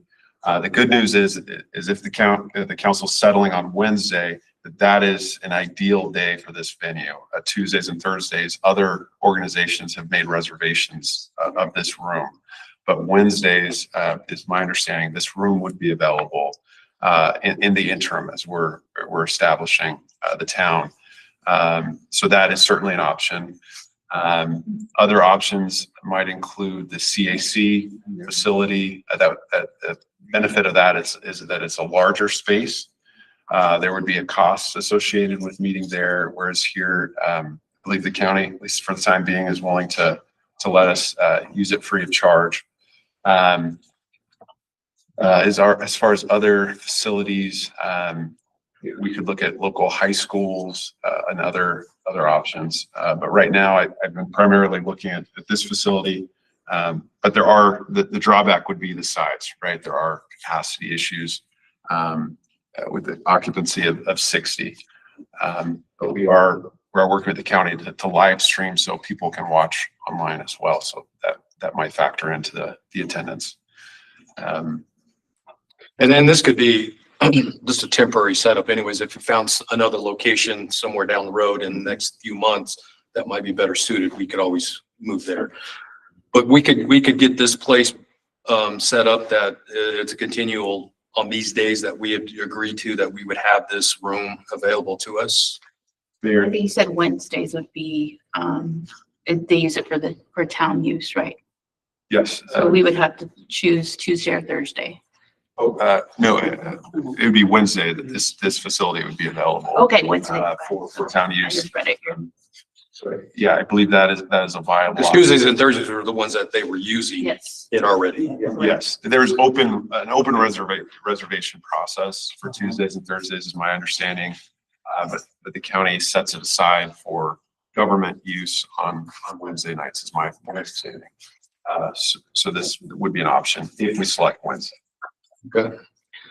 At this point, it does sound like we have kind of a consensus on the weeks, the day, the time, and the day. So with that, I think we're ready to move forward with a formal action on ordinance number 2025-01. Establish the regular meeting schedule of Santan Valley Town Council and set procedures for special meetings and meeting cancellations. If you intend to move forward with a motion adopting a specific meeting schedule, please be sure to state the date, the day, time, and location for the council's regular meetings. For reference, draft motion language is included in the agenda packet that can be used or adopted as needed. At this time, I will entertain motions from the council. Mr. Mayor, I move to adopt ordinance number 2025-01 as presented, establishing that the town council shall hold its regular meetings on the first and third Wednesdays of each month at 6:00 p.m. at the Santan Valley County Complex, 31505 North Schnapp Road, Santan Valley, Arizona, 85140. Councilmember Wolfert has put a motion on the table. Do we have a second? Second. We have a second from Councilmember Jenkins. The motion will now need a voice vote. All those in favor say aye. Aye. Aye. Any opposed? Hearing none, the motion passes. Ordinance number 2025-01 will be adopted as presented. Okay, we will now go to item number 4H. This is discussion and possible adoption of a statement designating posting locations for public meeting notices. This is pursuant to ARS 38-431.02. The council will consider adoption of a statement identifying the physical and electronic locations where notices of public meetings will be posted, including meetings of the town council, boards, commissions, committees, and subcommittees. I would note that the material included with this agenda item include a statement of posting that proposes physical, physical posting of meeting locations at 2 locations at the Pinal County Santan Valley Complex, located at 31505 North Schnapp Road, Santan Valley, Arizona, 85143, including 1, the bulletin board inside the foyer, and 2, the glass adjacent to the entrance doors to this administrative building. The statement further provides for electronic postings on a website maintained by the League of Arizona Cities and Towns. Is there any discussion on the items presented? Hearing none, I will, at this time, I will entertain a motion from the council. I move to approve as presented the statement of locations where all of the meetings in Town Valley will be posted. I have a motion by Councilmember Jenkins. Is there a second? Second. Second by Councilmember Hunt. This is a voice vote on the motion. All those in favor say aye. Aye. Aye. Any opposed? Hearing none, the motion carries. Okay, we'll now move to the next item on the agenda, item 4I, discussion and possible adoption of resolution number 2025-01 establishing financial disclosure requirements for officials.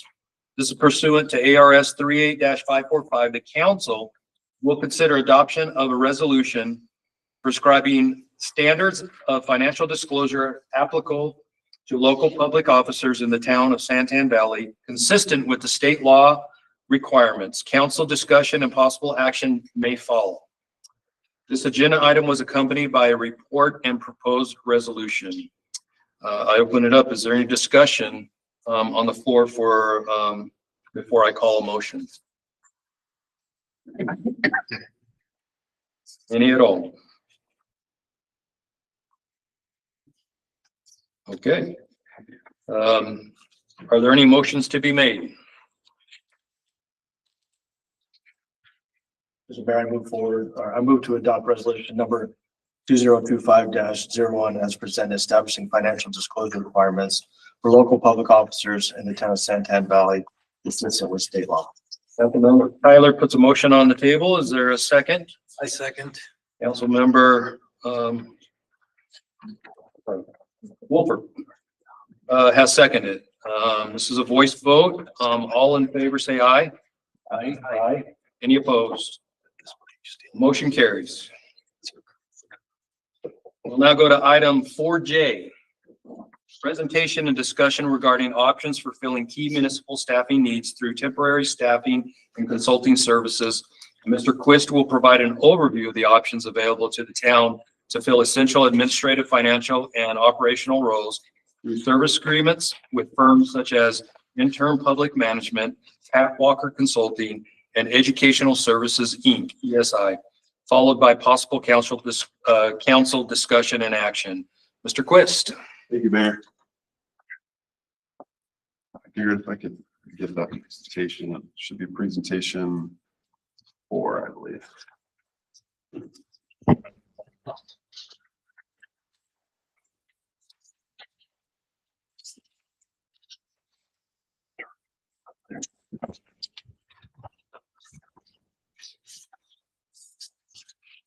Thank you, Derek. So in the coming months, where was that? What's the secret of this?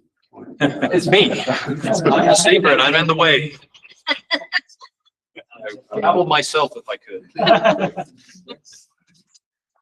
All right, so in the coming months, the municipality is going to start receiving state shared revenues, and or there may be some stopgap funding that starts to come into the town.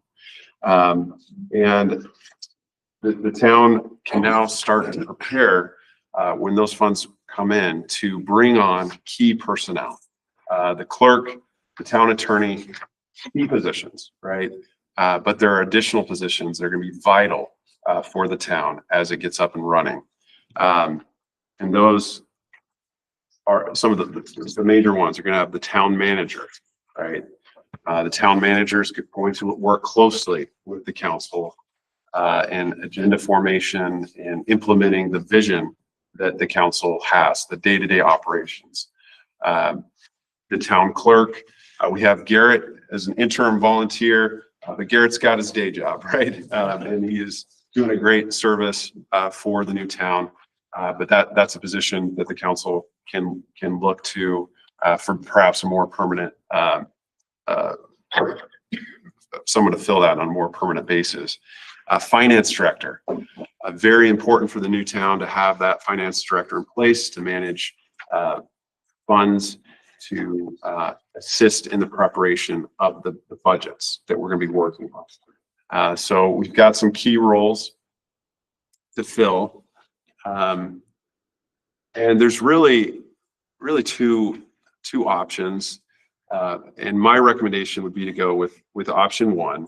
But option 1 would be to use temporary staffing and consulting services to fill the interim needs that the town will have. Some of the pros of doing that is that it could be a faster process.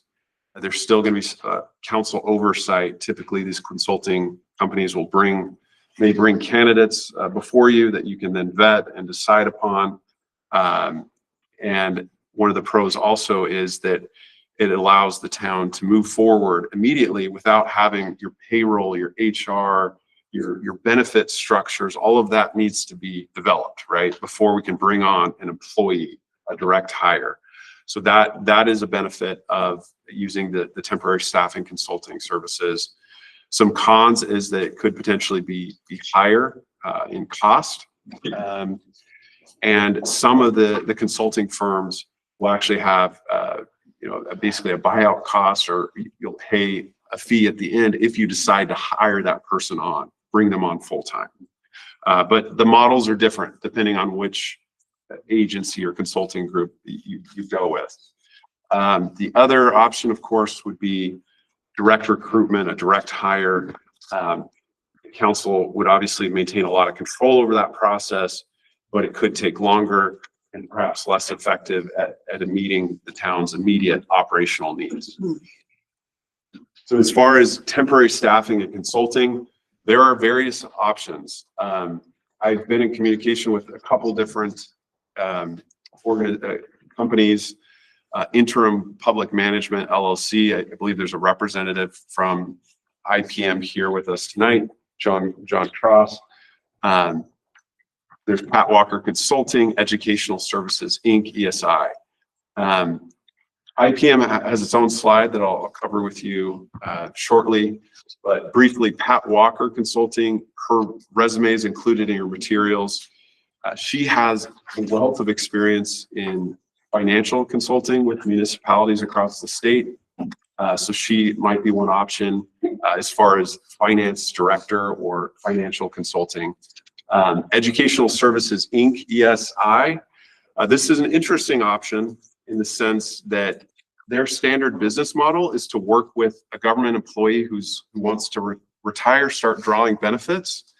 But to do that, they have to leave employment with the government entity they're working for.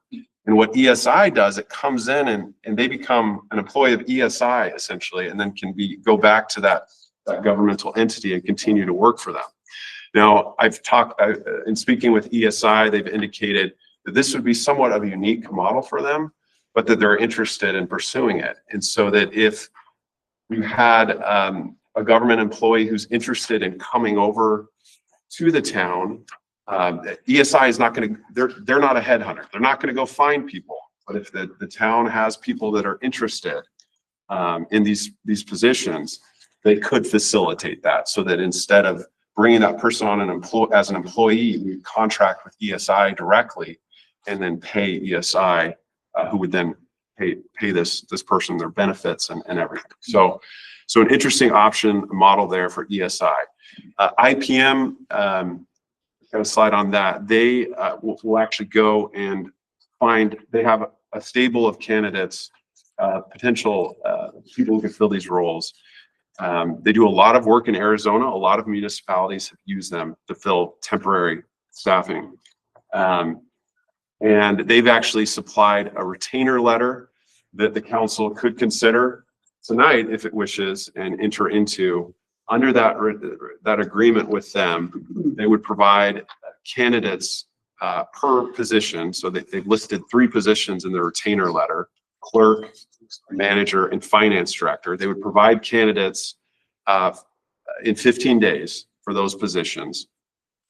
They would vet the candidates, indicate that they'd be ready immediately, and then the council would then have discretion to select, reject, or negotiate with those candidates and the contract with IPM.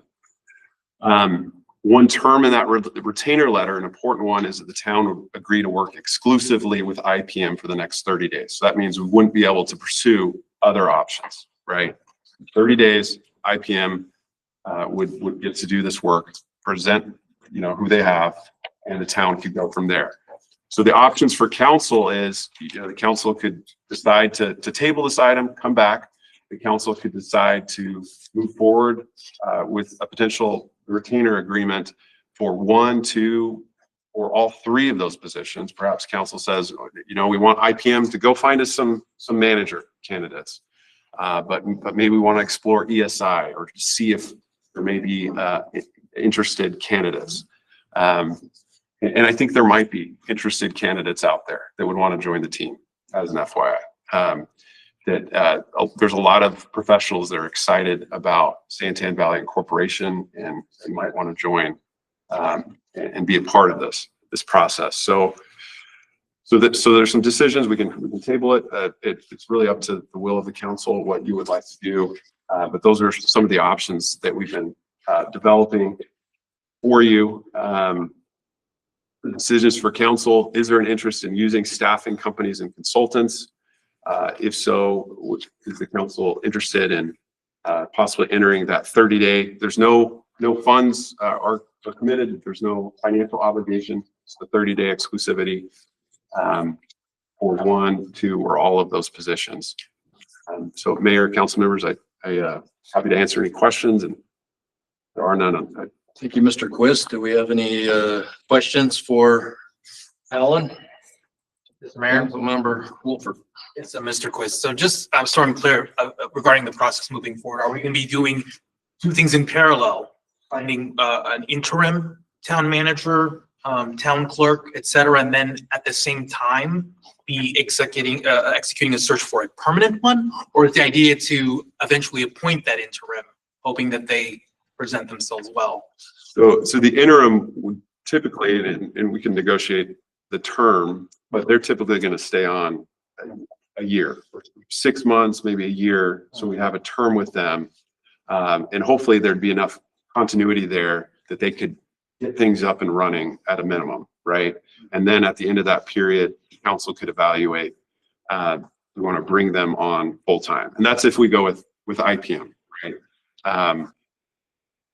ESI and, I don't, they're not going to have, I don't think, a fee at the end if we want to bring the person on full time. So that's a benefit of ESI, I believe. But this is a new model for them, and they're still working through the logistics of how that would work. With any option that we pursue, we want to keep in mind, though, that we still don't have the funds coming in yet, and we'll need those in place to bring these individuals on, most likely. So, Thank you. Any other questions? Mr. Mayor. Yeah, Vice Mayor.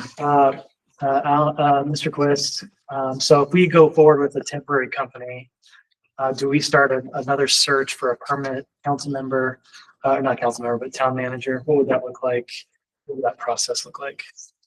So a permanent search, we put out requests. It's usually a few months long, several months of process where we're putting out notices. We're developing a group of candidates. They're coming before the council. But yeah, that would be a several month process. And it could be, you could do it concurrently if, my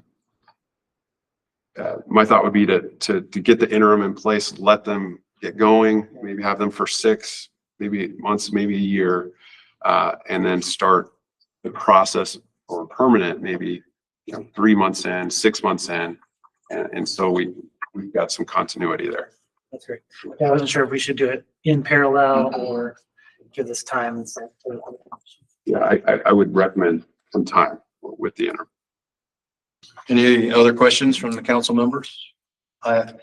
If none, I have a question on, like, for the IPM example, it says that we have to work with them exclusive for 30 days. Is that a 30-day and then another 30-day? How does that work? It's 30-day period. And then after that, we could open up our search. We would no longer be exclusively with them. But if we wanted to do another 30 with them, that would be out there. We could, we could say, hey, maybe the first go around, we just have them look for a town manager for us. And then the next go around, maybe we could add additional candidates that we're looking for. And there is a representative from IPM here if the council would like to hear from him. I would like to hear from IPM. I agree with Councilman Tyler. Any, that if he would like to come forward, is that Mr. Cross? Yes. Mr. Cross would like to come forward. We'd love to hear his thoughts.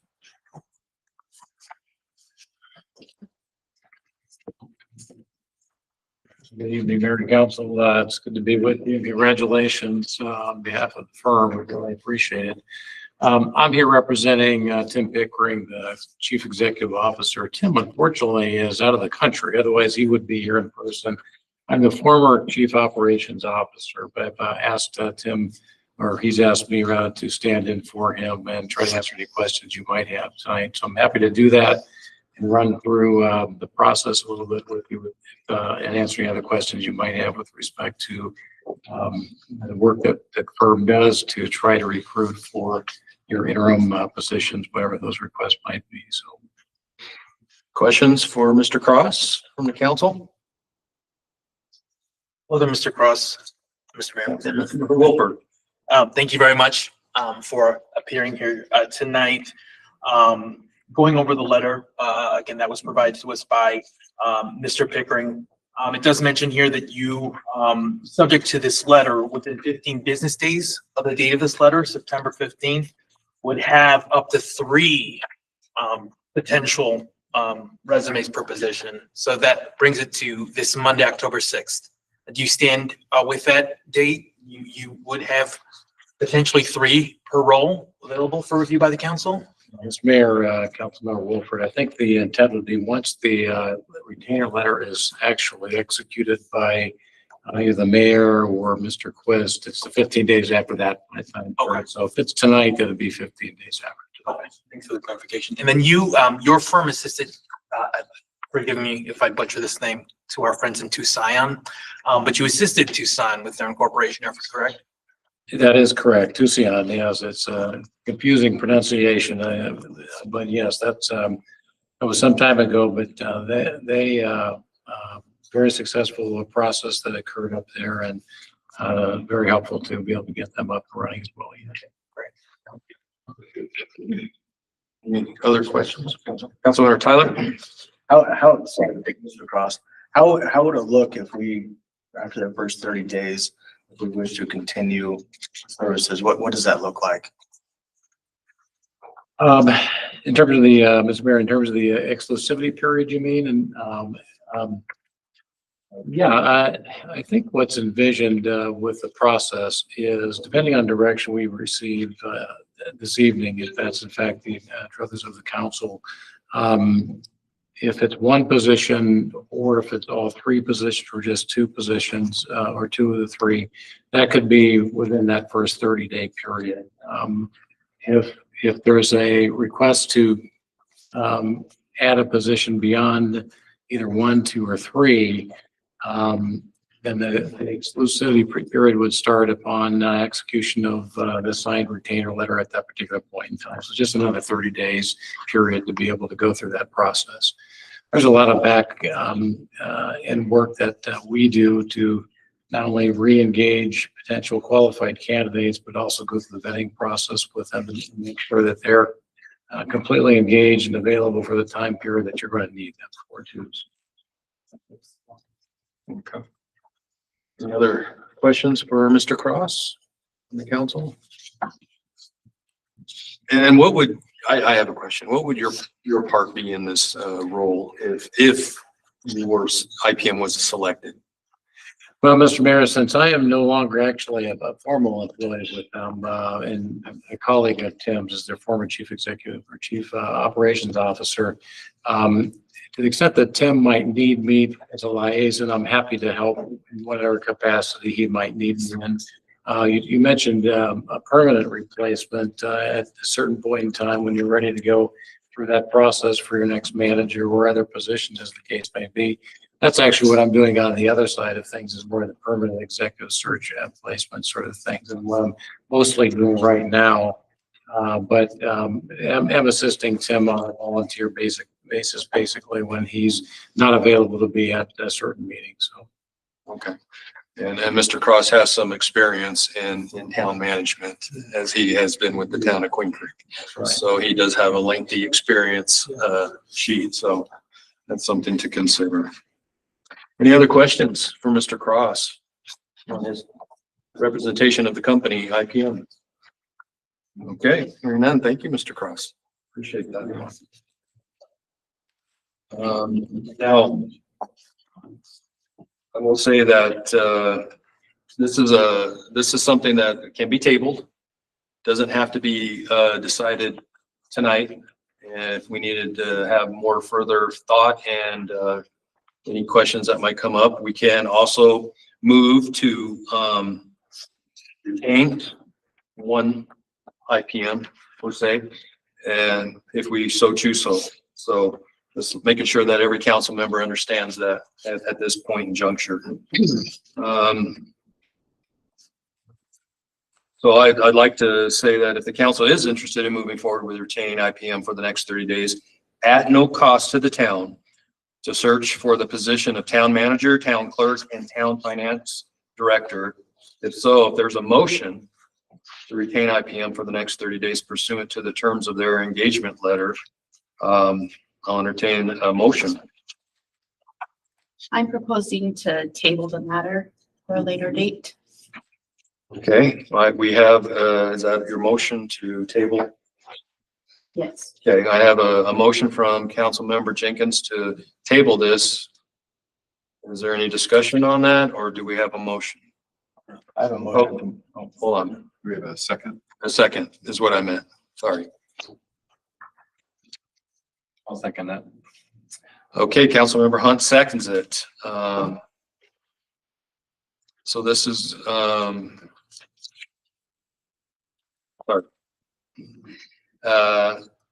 All in favor? Is there any discussion? Oh yeah, is there any discussion on this motion? We have a motion and a second. Mr. Mayor, it's my comments. I think it's imperative that we start this process immediately, getting a town manager. Delaying this process only hinders our ability to move forward. So I figure, I feel tabling that would hinder our progress moving forward. Especially because, IPM comes at no cost to us over the next 30 days. I feel that we should definitely move forward with this or Mr. Mayor, I'd love to hear Councilmember Jenkins and Hunt's position on tabling for the benefit of his council and the benefit for the public, just their perspective. Okay. And so your recommendation or your discussion was in favor of? Well, no, he's saying that more discussion. Yeah. Because I used to table the matter. I'd like to do more research on my own to see what the best case scenario would be for the citizens of Santan Valley. I just think this is rushing into it, is my opinion. I'd like to ask Alan, is there any legal ramifications for going for 30 days at no cost to us with IPM? Mayor, council members, if that search proves fruitless, then those are 30 days lost that the council could be pursuing other options. So there is the loss in time. Yeah, the exclusivity is for that 30-day period. Okay. Mayor, Councilmember Hunt. I had a question. Do we have representation from the other proposed Walker Consulting or ESI? We do not, but we could have, most likely have someone present at future meetings. If we were to, and this is the thought, if we were to table it, would we then schedule it on the agenda for the next scheduled meeting and invite those to come speak to us at that point? Would that be appropriate to do? If they're willing to, I don't even know if they're. Mayor, Councilmember Hunt, that's certainly what I could work to do is get those representatives present at our meeting on the 15th of this month. Would that be something that then the motion should be modified to state the next council member meeting, the date and time on that? Yes, the motion was to table, and it could be to a date certain. If Councilmember Jenkins wishes to modify her motion in that regard, making it tabled until October 15th meeting. Councilmember Jenkins wish to do that? Yes, I would like to table it until the next meeting on October 15th for this matter. Okay. Any other further discussion, comments, questions? Mr. Mayor, I'd like to concur with Council Member Tyler's point there about wanting to move forward as urgently as possible. I think it's important for us to capitalize on the energy of the new incorporation effort and to seek to locate as quickly as possible, just again, in the interest of stabilizing our incorporation effort. So I would agree that moving with IPM at 30 days, no cost, would not be of detriment to us at all. So. Any other comments? Okay, at this point, we do have a motion. And we have a second. This is gonna carry a voice vote. Maybe we should do a roll call, Garrett, on this one. For sure. Mr. Mayor, this is the motion to table it. Table 2 weeks. Table it for 2 weeks until our next scheduled council member meeting on the 15th. I believe that was the date. Yes, Mayor. Councilmember Hunt, Yay. Councilmember Jenkins, Aye. Councilmember Oaks, Yay.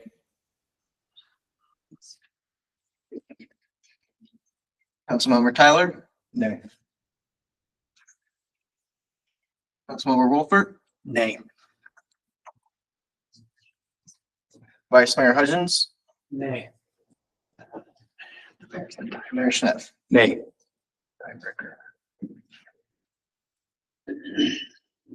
Okay, that motion does not carry. Is there another motion that somebody would like to make? Mr. Mayor, I'd like to motion to move forward with IPM.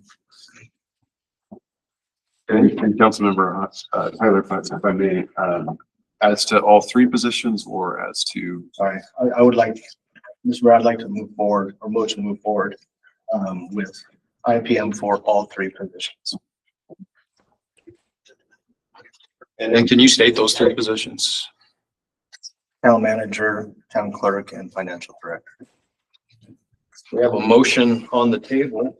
Is there a second? Mr. Mayor, can I ask one question? Vice Mayor. Are we required to hire all three of those positions, or can we take just two or one? How does that work? You're not required to hire any from those. This is a certain period. They bring back candidates. So yeah, there's no obligation. So we have a motion by Councilmember Tyler. Is there a second? Second. Vice Mayor Hudgens seconds. This will carry a vote. We'll do a roll call on this one. Councilmember Hunt, Aye. Councilmember Jenkins. Councilmember Oaks, Nay. Councilmember Tyler. Aye.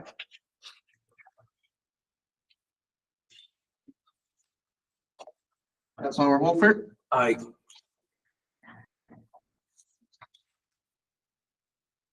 Vice Mayor Hudgens. Aye. Mr. Mayor. Aye.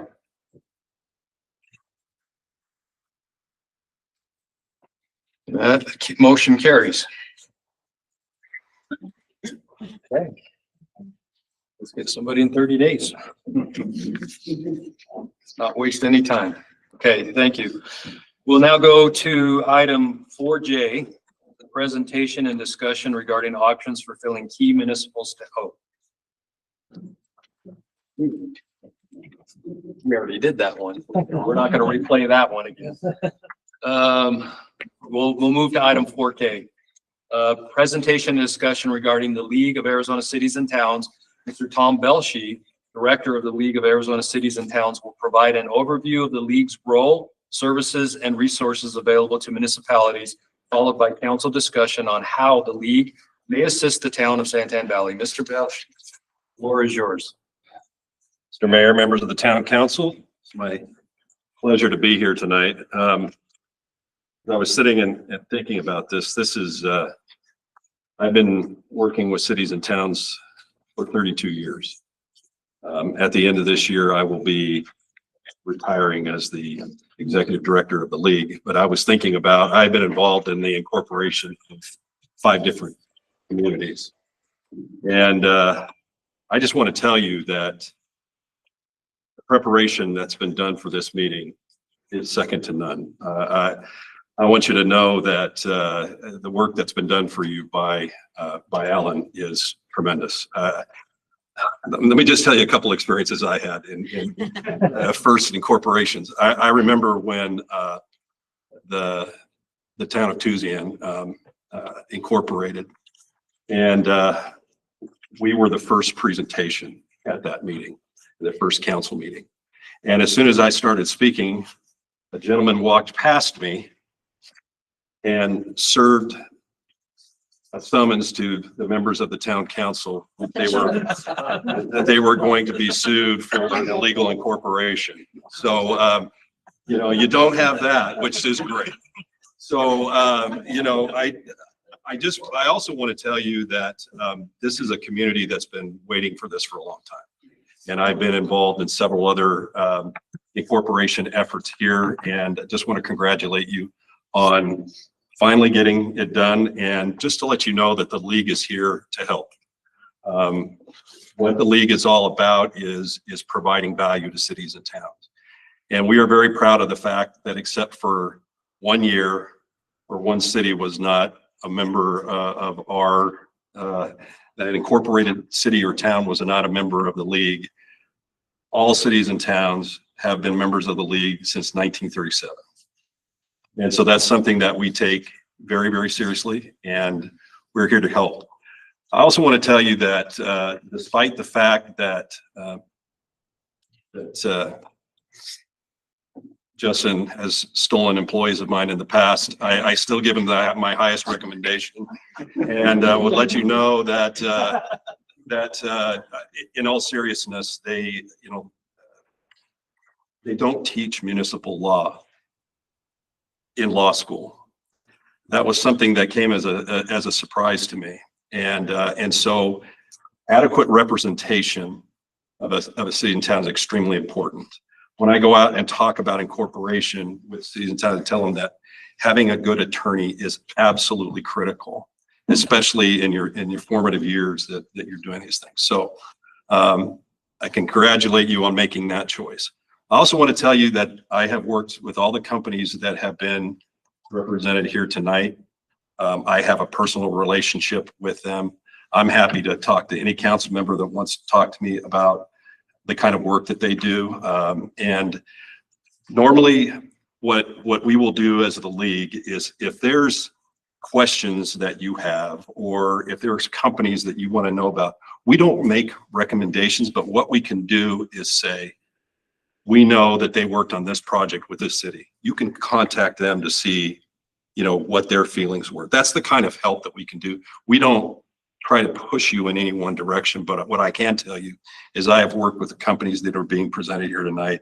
I worked with them over the last 30 years that I've been involved with cities, and they do tremendous work. And so that, I just wanted to say that in the beginning, because I know that it's difficult for you sitting up here. You've got the weight of people's expectations of you making the right kind of decisions and making sure that you're doing it in an efficient, effective manner and making sure that you're protecting the public interest. So I want you to know that we take that very seriously in the league. So talk a little bit about the league.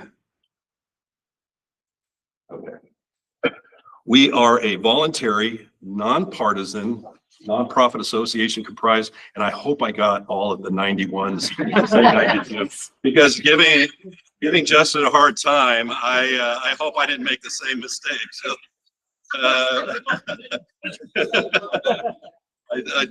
went through and I tried to double check it before, so I'm going to have egg on my face otherwise. But again, it's a voluntary cooperative association. We're a nonprofit association.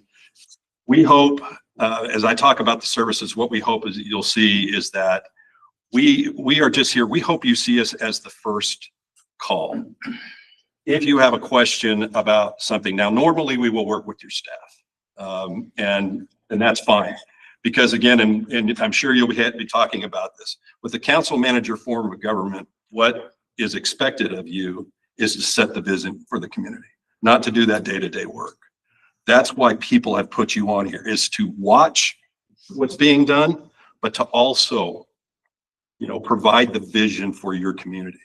And so what we try to do is help you with that any way that we can. So let's just jump into some of the services that we provide. Okay, let's see if there's a magic way of doing this. Oh, it's me. So there we go. Okay, thank you. Again, we were formed in 1937. Our biggest, most important thing that we do for you is protect your authority and your revenue at the state legislature. That has been the two biggest things: the local decision making over local matters, and protection of your revenue. Mostly that means your ability to adopt a local sales tax and the four types of shared revenue, which I know you're going to be talking a lot about, over the next few months. And so those are things that, again, that's why we were formed, and our mission has not changed. And I wish I could say that there wasn't attempts to take away that authority and to take away that revenue, but we face it every year. I'm going to skip state because we've been here a long time already. I'm going to skip the civics lesson. But we have 92 incorporated cities and towns in Arizona now.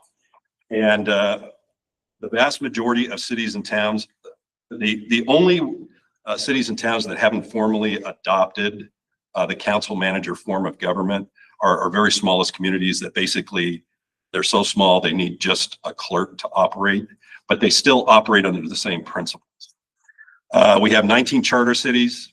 Believe me, that's another discussion, maybe 10 years down the road for you. But charter cities are another aspect of municipal life in Arizona. Okay, so there's one. I missed one. Well, I just knew that was going to happen. Okay. Well, Justin, I owe you lunch, I guess. So anyway,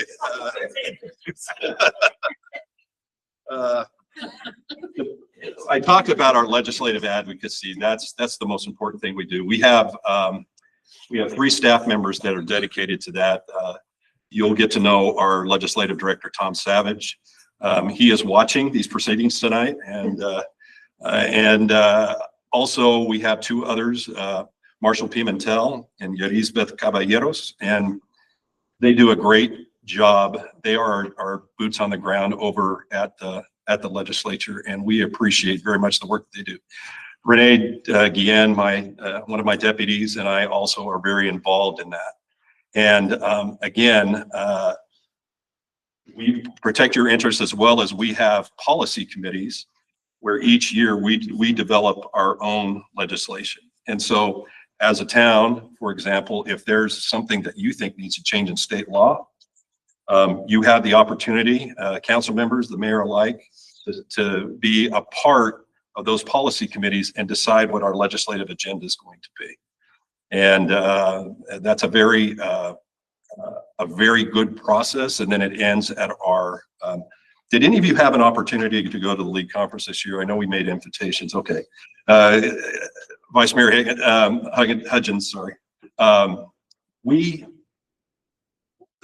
league conference is kind of the culmination of all of that process, and it leads into our new legislative year beginning in January. And so our resolutions committee meeting is one city, one vote. And so every city or town, no matter what size, has the opportunity to vote and provide one vote on each of our legislative items that come up in that meeting. That is something that we take very seriously. There have been efforts in the past to turn it into a weighted vote. You know, larger cities have more of a say on legislation, but we have fought that, and so we believe very much that every city and town should have an equal say in how we pursue legislative issues. We also do technical assistance, and this is what I was saying, that we not only have,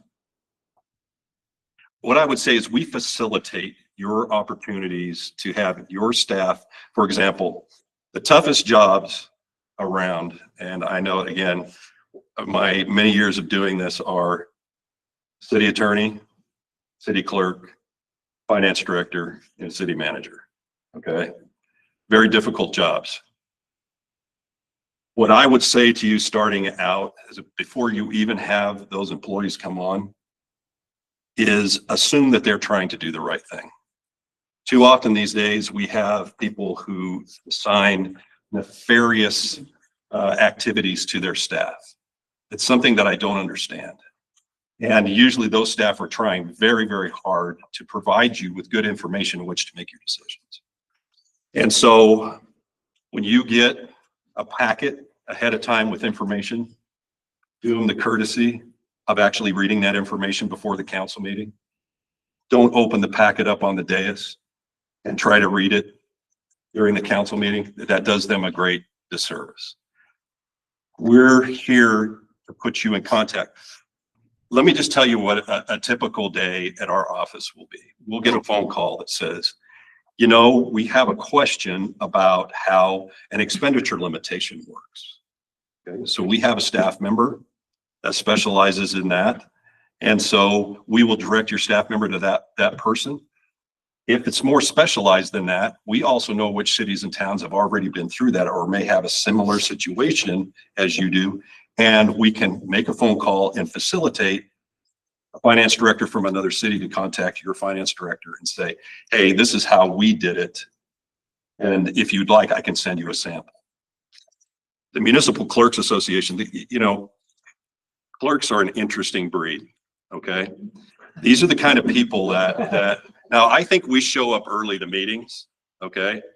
I remember one of the things that we do at the league is we staff all of the professional development associations, okay? So the City Manager Association, City Clerks Association, the Finance Directors Association, and the Attorneys Association.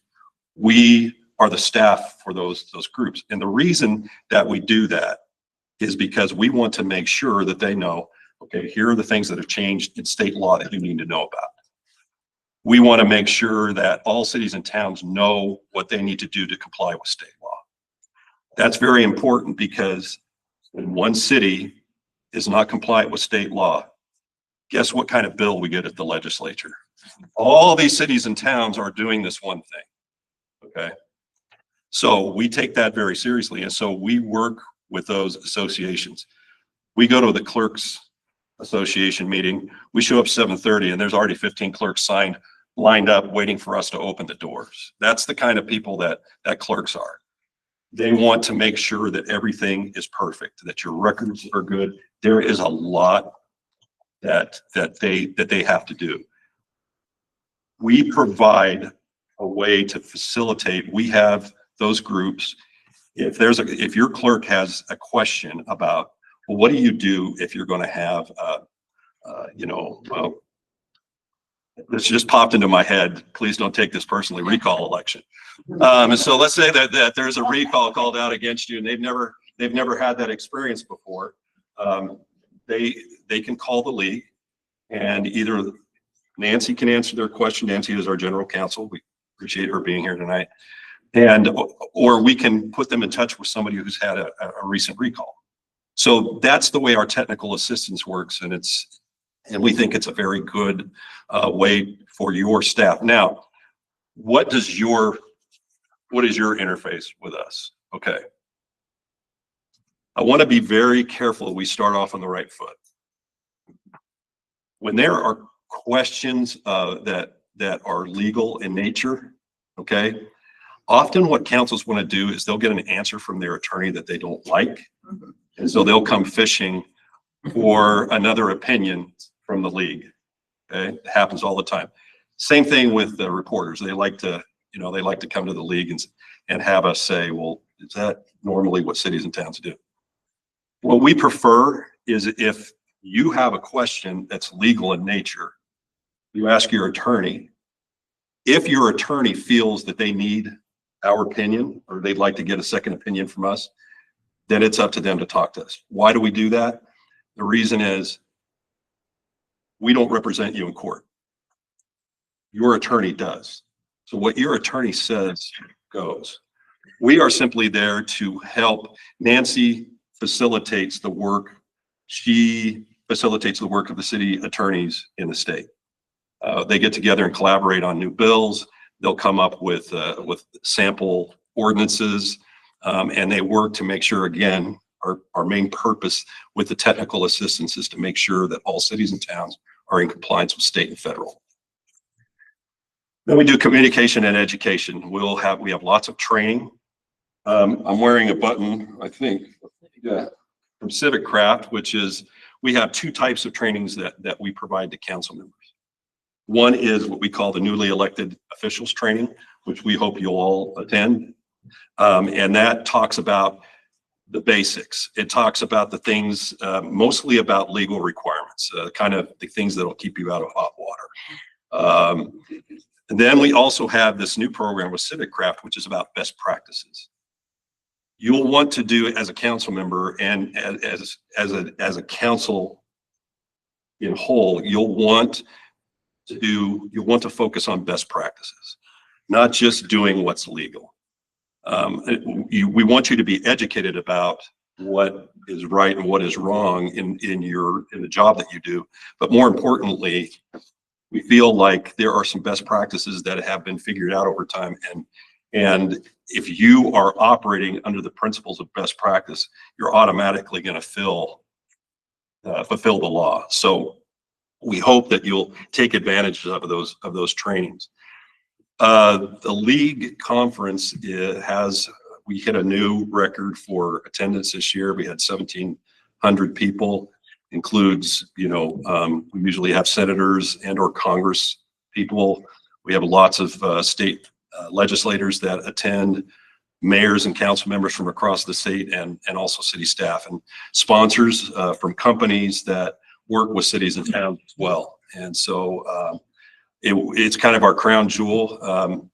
The director of the County Supervisors Association, who's a dear friend of mine, we've worked together for a long time. He tells me he gets more work done at our conference than his own, because even county people attend. That's a joke. It's obvious. I don't want to get Craig in trouble. I know we've got supervisors here. So it's really, really important, again, that as you participate, and if there's things that you want to know, or if there's things that you're undertaking that you want special training in, we can provide that for you. If there's something that you want to know about, and we can come out and do an education session before a regular council meeting on any variety of topics, or we can suggest experts that we know of that will do that for you.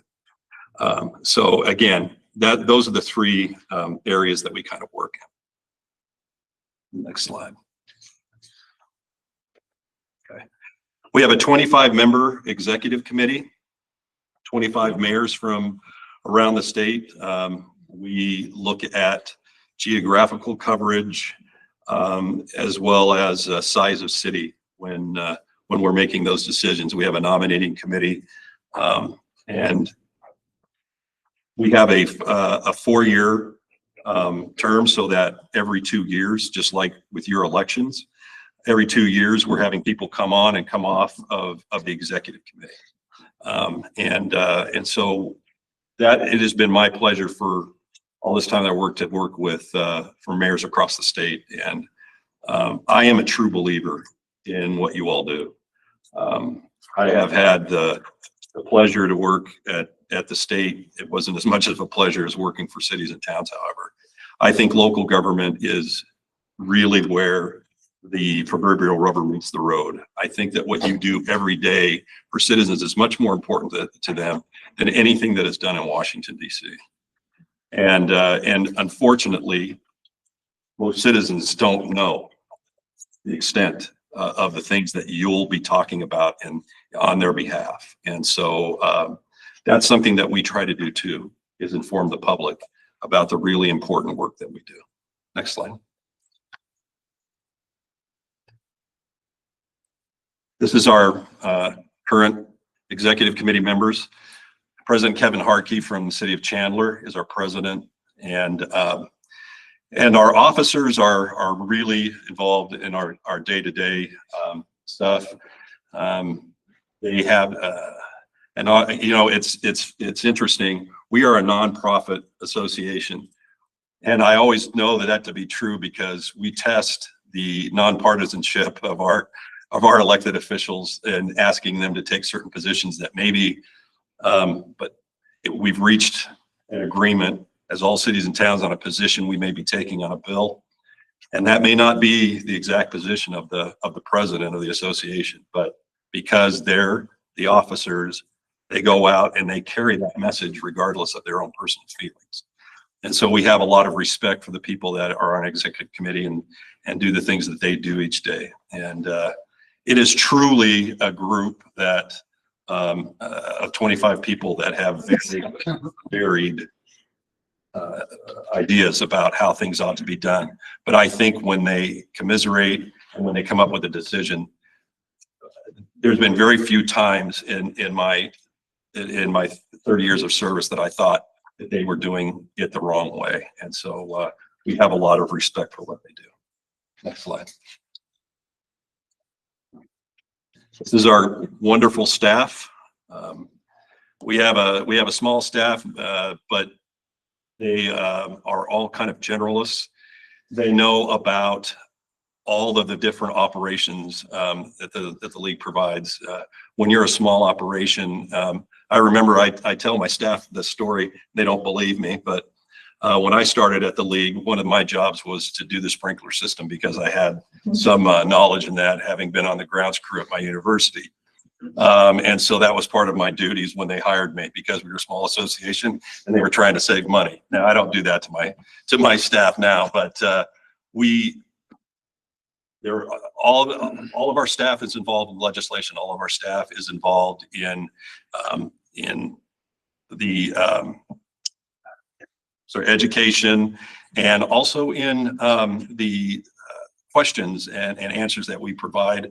And they all work very, very hard, and I'm going to miss all of them when I retire at the end of the year. But this is a very good, solid group of people. And also, we have relationships with some very good consultants as well, consultant lobbyists, as well as data analysts, economists, and other folks that we use to help us to get good data that we can use in our answers and our work over at the legislature.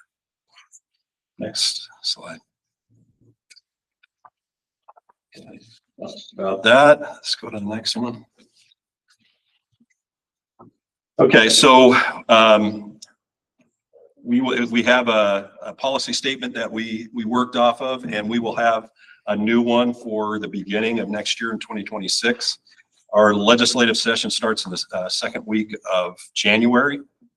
The other thing that we do is every Monday morning, if you wanted to keep up on what's going on at the legislature, we do a Zoom call where you can sit in and we talk about all of the bills of interest that are going on, those that are going to be heard at the legislature.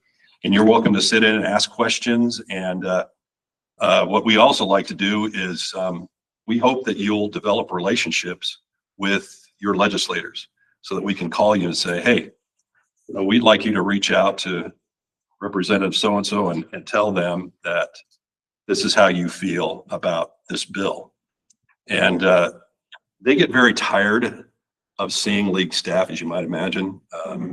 We're not always their favorite people, but you are the politically active people in your community, and your interest in legislation carries much more weight than the league staff does. And so we really depend on our elected officials to be involved. And so we hope that you'll do that. Next slide.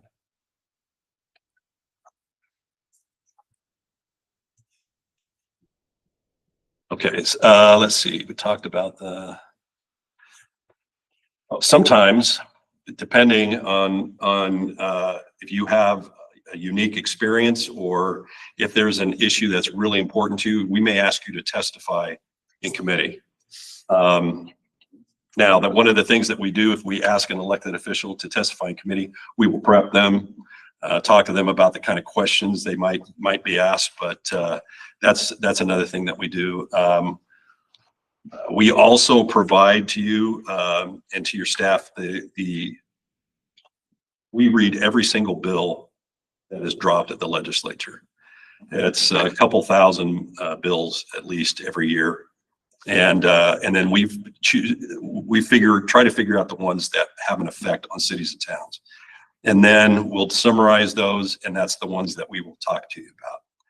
Every once in a while, and this isn't something that we like to do, but every once in a while, we will also, if we believe that the law has been violated and cities and towns have been wronged, and we think the state statute has been broken, we will file lawsuits. Now, sometimes the cities have to, we may choose a city that does that on our behalf, and sometimes the league may have standing, but those are the things that we do for legislative advocacy. Next. Okay, we talked about the Monday update calls. Okay. The next one. These are the different organizations that we worked with. Now, Justin talked about, go back one slide just real quick. Justin talked about AMRRP. That is This is the liability insurance company that the league helped to establish back in the early 1980s. And we think that this is a fabulous organization, not only because they provide affordable liability insurance, but they have a number of programs that we just think that we use ourselves. I think Justin was a little modest about their impact on AMRP. One of the things that they have really helped us out with, for example, is, let's say I'm, a brand new town manager somewhere, and I'm a member of the pool, and we're gonna terminate someone for the first time. Okay, I've never gone through it before, and I don't know what to do. They call the league and say, we have this situation. I immediately tell them, well, as a member of the pool, you have a free hour with an expert on employee law that you can call and get that help with, and they'll walk you through step by step on what you need to do. I have used their services on occasion when we've had, thankfully I've had mostly very, very good staffs, but I have taken advantage of that. Land use, contracts, there's all kinds of things that they do. Also, I will call them from time to time because I'm also, it pains me to say that sometimes council members, they may be doing things, or staff may be doing something that, again, if it comes to light, is going to hurt other cities and towns. So we will send AMRP out to remind council and staff, hey, this is the law. Because if you're doing something as a town and as a member of that pool that casts a bad light on the town, it only casts a bad light on the town, it casts a whole bad light on the pool. And that may affect your membership in the pool.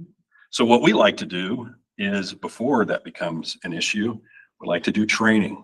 And so we're always available to come out and talk about and answer questions. Sometimes what we find, and this is what we try to do on the front end, is that some of these things that happen are done out of ignorance of the statute. Now, unfortunately, that doesn't, get you out of problems with the law. It doesn't matter how new you are as a city, it doesn't matter how small you are, it doesn't matter how big you are. You have to follow state statute. And so we're here to help with that. And so is AMRP. I hope that you'll have in one of your meetings, have a representative from them come out and speak with you, but it'll probably be Ed Bantel.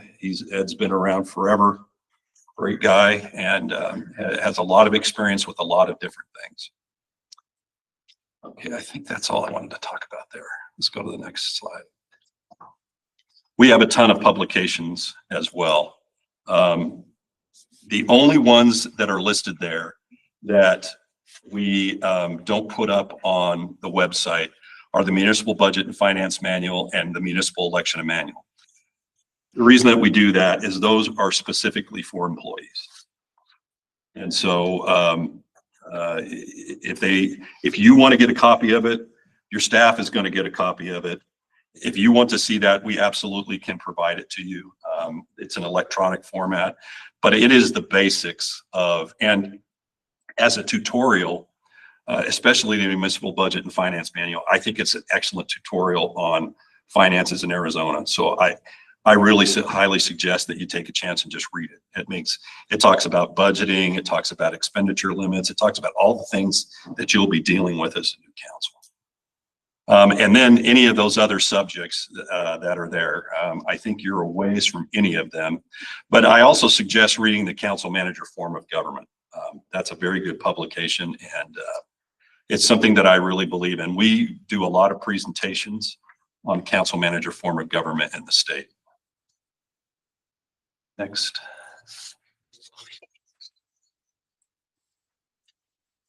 Okay, we talked about our local government directory.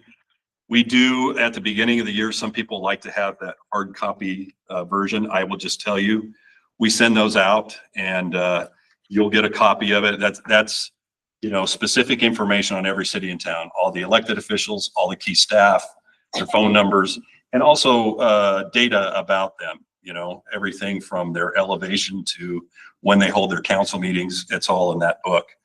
It's also online. The online version is, we update that in real time. Obviously, as soon as we send out that hard copy version, it's automatically bad after we send it out. There's just turnover, you know how that goes. But we try very hard. Again, we want you to form relationships with other cities and towns, and we want you to have that at your fingertips. Okay, next slide. Okay, there's our, we hope that you'll read our e-newsletter. We not only, we talk about day-to-day things in our newsletter, but we also have fun things like if Pounds have a specific festival coming up, or, you know, we'll do a spotlight on a particular community, or we try to do interesting things there. And so we hope that that would be interesting to you. Okay, next slide. We are on social media. We hope that you will follow what we're doing. We try to highlight the things that you're doing. We hope that when you all do something cool, that you'll let us know, and that we can highlight it on our social media channels. Everything from new businesses opening in your community to, you know, just things that you think, new housing developments, anything like that is newsworthy. We'd love to highlight that on our social media. Next slide. Okay, we talked about the conference. Let's go to the next slide. Okay. We have trainings and classes on all of those subjects. Somebody asked about the Model City Tax Code. That's something that Alan will be talking to you about, but we are very involved in that. That code is the basis of your local sales tax.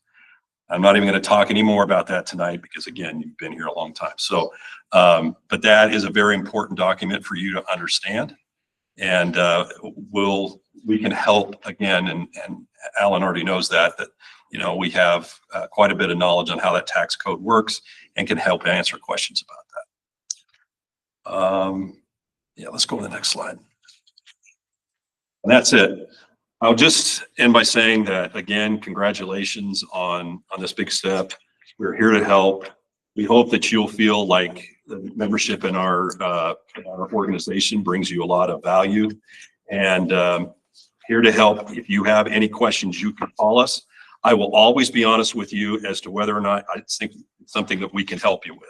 Sometimes I'll direct you back to your own attorney, but most of the time what I can tell you is, hey, this city has experienced this, or hey, this company provides that kind of expertise.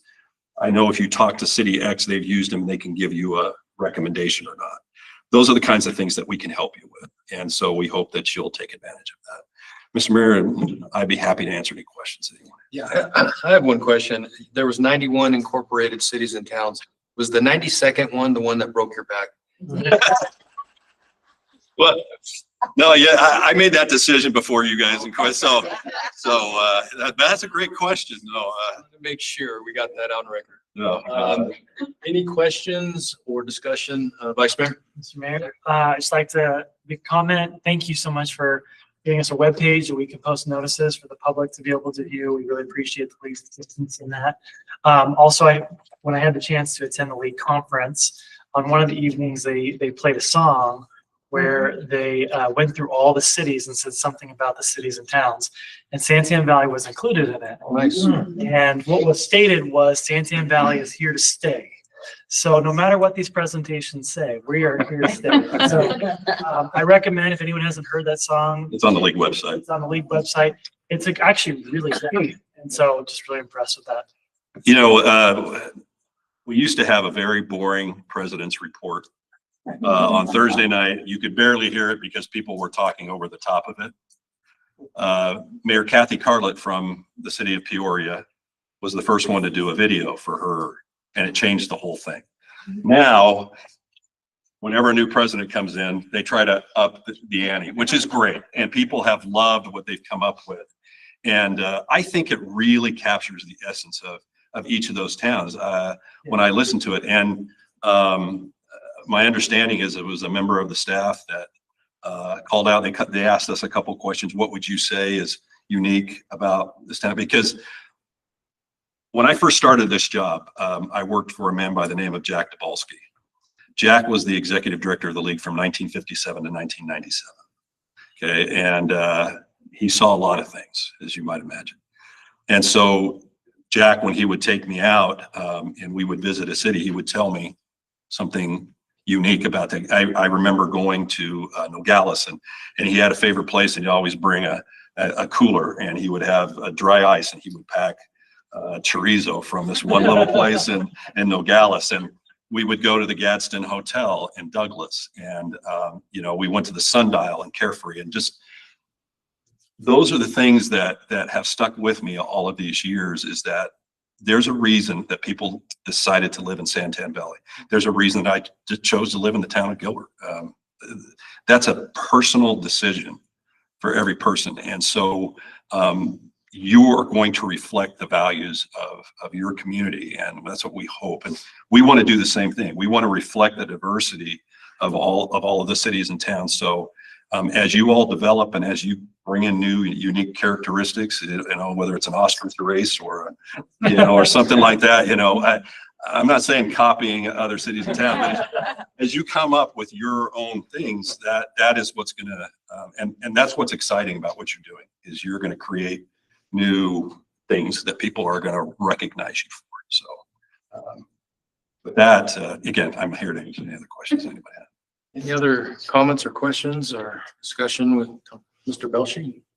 I appreciate your presentation, and I've used you for several years as far as getting information. And I just recently just asked for the finance budget manual. So Okay. that's sent to me this morning. Okay, great. Through my new Santan Valley email. That's terrific. And Your plethora of information. we have expertise with our employees as well as other people that we know. And that's what we're here for, is to make your job easier. And believe me, all of the people that work for the league are also true believers in what you do as well. And so again, we hope we'll make use of this. Thank you, Mr. Belshie. Thank you for your time, and congratulations on your next venture. Good luck. Okay, this will bring us to item 5. There's more. Request for future agenda items. Under this item, council members may request that topics be placed on a future agenda for consideration. For the record, I want to emphasize that in accordance with Arizona open meeting law, this is not the time to debate or discuss the merits of any proposed item. The sole purpose here is for the individual council members to identify potential topics for future agendas without discussion between council members on those items. At this time, the floor is open for council members to state any request for a future agenda item. Mr. Mayor, a question. Do we Yes. have topics that are already on schedule for future meetings? We should have some already. There's many topics. But this is council's opportunity, if there's a specific topic that you would like to see addressed, to add on. But in the meantime, I'll be working with Garrett, the mayor, the vice mayor, to build an agenda for you for each subsequent meeting. I would like to put, there's a couple that I would like to put on for a future agenda. One is the call to the council for like current events, something that we might have wind of or know that is happening in the community that we can discuss and talk and let people know. And the other one is the call to the public for meeting decorum. Kind of a understanding now that we're new and we're going to have a call to the public, what the emphasis is, what is it that is expected in the decorum of the public and for us. So those are two I'd like to get on to the future agenda. Anything else? Mr. Mayor, if we have if we think of something after the meeting, can we contact Garrett or Alan or who, here's something I would like to see?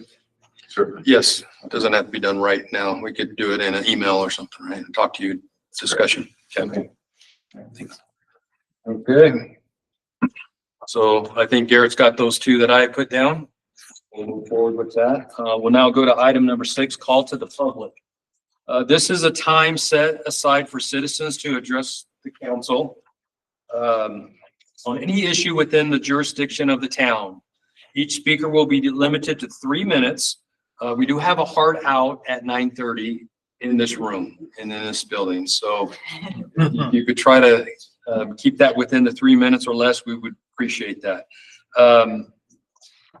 So you'll be given 3 minutes, subject to adjustment if needed based on time constraints or meeting management issues.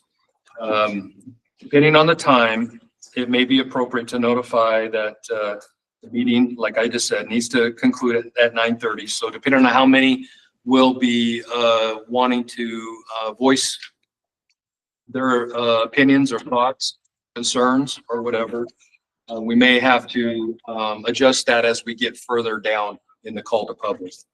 So in accordance to Arizona open meeting law, the council cannot discuss or take action on matters raised during the call to the public.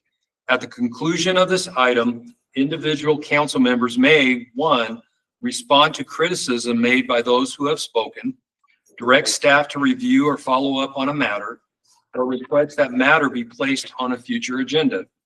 At this time, I invite members of the public, and I do have a couple of comment cards that we'll ask to come up first, who wish to speak. First one is Jeannie Stockton. If you'd like to come forward. And you're on the clock the minute you say your first word. Okay, so the 3 questions, and congratulations, everybody. Congratulations, congratulations. I actually recruited Alan to be the attorney for Santan Valley Inc. He was a godsend, and thank you for letting him do it pro bono. So all of my questions you guys have kind of answered, but I'm really excited to find out where we're going to find out about volunteer opportunities, maybe Chamber of Commerce opportunities, what's going to be on the ballot in May, or if that's when the ballot's going to be. Are we going to be having, and this might be food for your next agendas, are we going to have an opportunity to vote on fire suppression services and how that would be covered? There's just a whole lot of things you guys have to deal with. And if you do come out with volunteer opportunities where people can help, you know, focus on one item or another, or get a group together, I'm here to tell you that I'm willing to do that. And I really do want to be involved with the chamber. So after saying that, thank you all for being number 92 representatives. Thank you, Ms. Stockton. Appreciate that. Next up, we have Mike Goodman. Is Mike Goodman still in the house, or did he go home and sleep? Back there. 3 minutes, right? Well, you know, I think it was Dan Oaks in our inauguration of all of you. I think he made the comment. He said, you know, politicians should be heard less and listen more. And so I'm going to follow that suit. But before I say anything, I would just like to say that, Justin, correct? You know, you're known by the people that you hang with. And I'm telling you, you have 2 great attorneys that came directly from the county that covered our Fannie very well.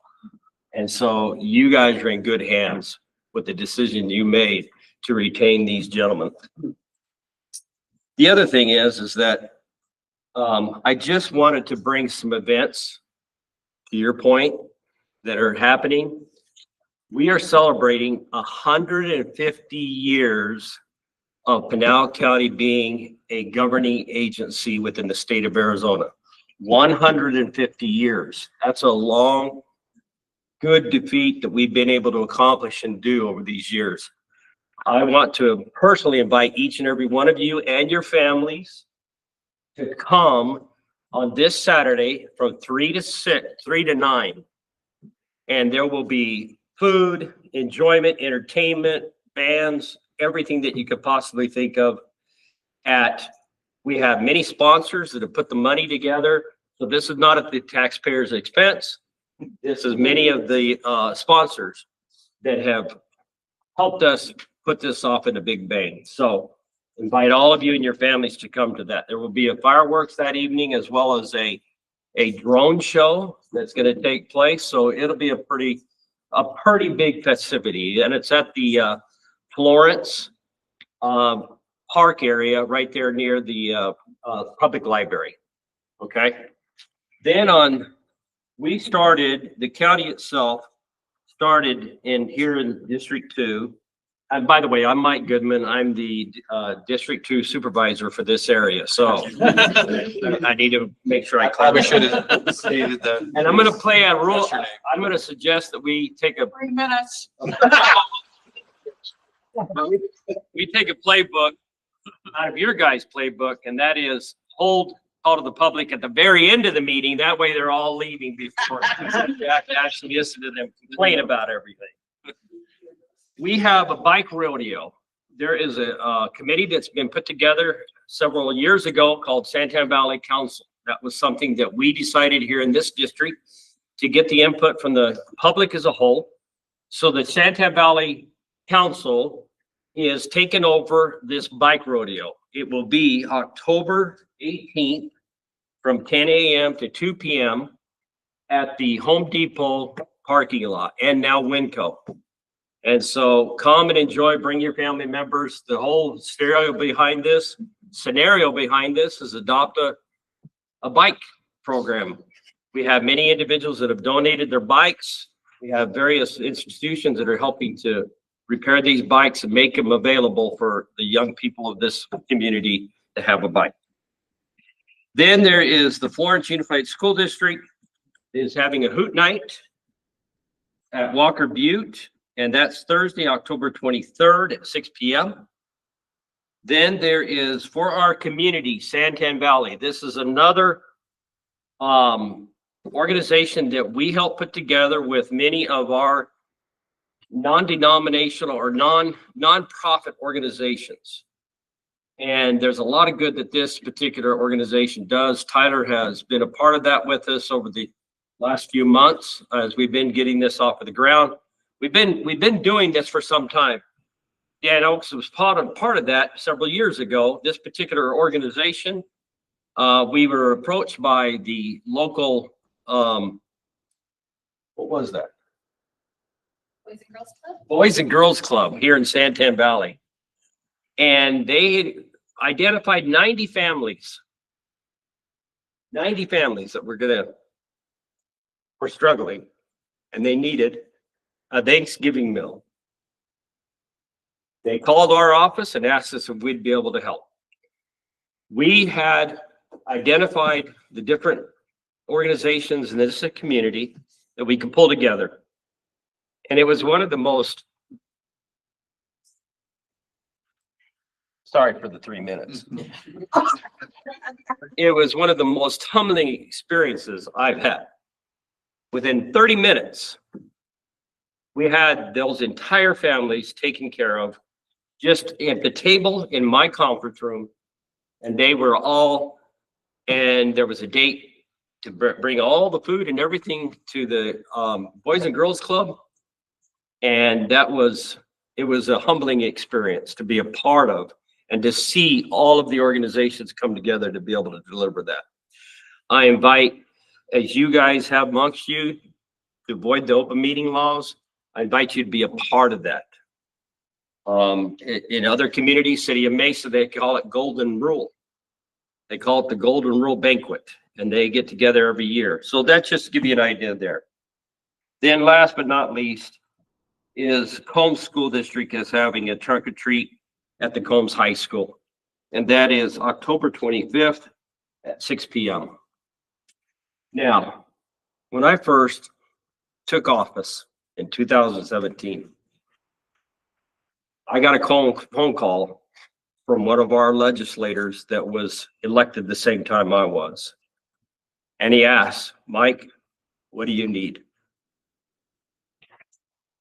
I've never had a politician ask me that particular question, somebody of that magnitude, and he delivered. I told him certain roads that needed to happen, and he delivered. He got us the funds. He opened the path because we were looking Meridian Road. We had 5 different governing agencies, and this man delivered with a simple law that allowed and forced all 5 of those agencies to be at the table. So with that in light, what can we do for you? Just ask. We've already started that process with this room here. There's other things that we can do. And that's all. You know, I commend each and every one of you for what's happening here. It's no longer one guy. It's 8 of us together.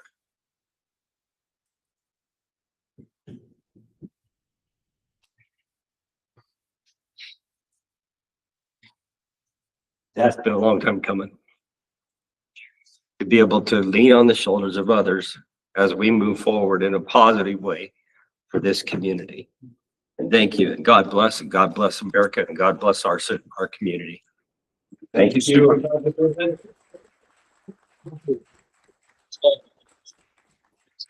You can have that until you get your own mallet, then it's fine. I wasn't gonna ask. But thank you. Is there anyone in the public that would like to come up? Please, when you come up, please state your name and where you generally live. Oh, it's in Santan Valley. Santan Valley, yeah. My name's Deb Grett and I live in Johnson Ranch, so love the location of these meetings because I won't have far to go to get home, so that's great. Just a couple of requests going forward. Can you ask them to make the room a little warmer? Just on a side note, but congratulations to you all. This has been a long time coming and I'm so happy to see it happen. It's cold.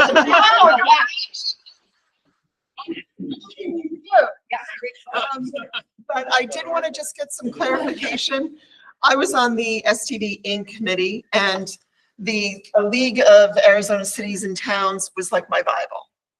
And until Mr. Goodman Supervisor Goodman, had his town hall, I was under the impression that the first election following our incorporation was going to be in May. And then all of a sudden, you know, there I am with my Bible and Mr. Belchi is saying it's August. I was thrown for a loop. And I know we've gone back and forth. And I think I've seen even the county has said both dates, and you've been sticking with August the last couple of times. But can we get 100% clarification on what it's supposed to be? Who are we supposed to listen to? Because I know, Alan, you looked into it, and I think you still had some there was still a little gray area or something that you were looking into last I heard. So just as one of the things to request. We'll let our town clerk get that down and put that out. And then I apologize, I arrived a little late, so I didn't think about, I just was trying to get to his seat. But where can we get a copy of the agenda and that information prior to the meeting? Because you guys have to post it by a certain time. So where do we go to get that? I know you're new and it's just the beginning, but where are we going to be able to find that? Alan, do you want? Can you let us know maybe next time? Would you like to respond in or wait till after? Yeah, after the meeting, we could connect. Yeah.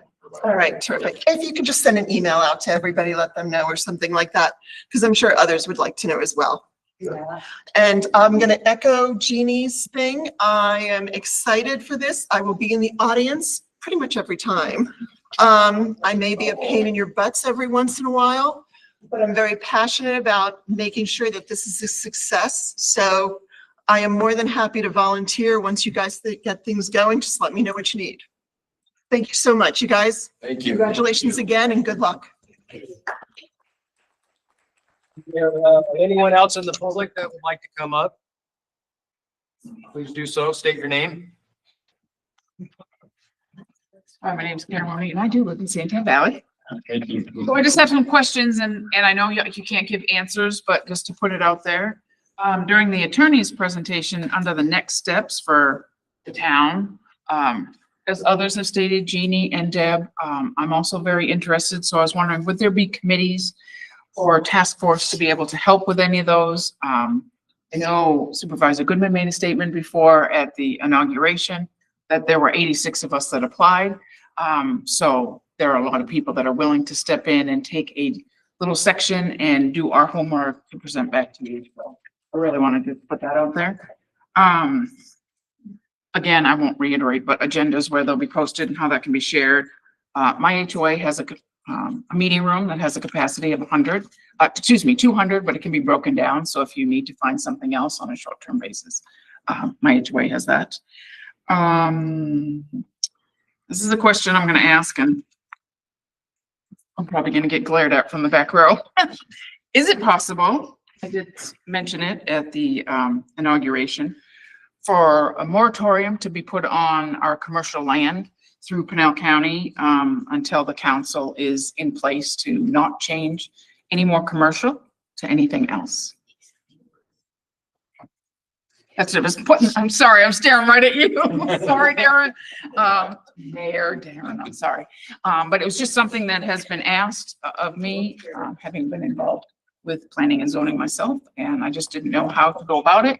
But now that you're seated, that'll be a great topic for next agenda. The clerk write that down so that we can make sure. I'll write right down for you. Mostly in the public comment, we don't answer questions and stuff, but we let you speak and get what you need out. So is there anyone else in the public that would like to please come forward, say your name? I think I'm too short for this. Hi, my name is Donna Holman. I've been a resident here for 30 years. I just want to thank all of you. It was very interesting watching the interview process. I watched all of it live because I have an elderly, yeah, he's a little older than me, husband that hasn't been doing well, but thank you all for your service. I just have to tell you that I was always against incorporation. I've lived out here a long time. I always keep an even kill. I believe in looking at pros and cons. I want to help with this venture and I'm willing to help.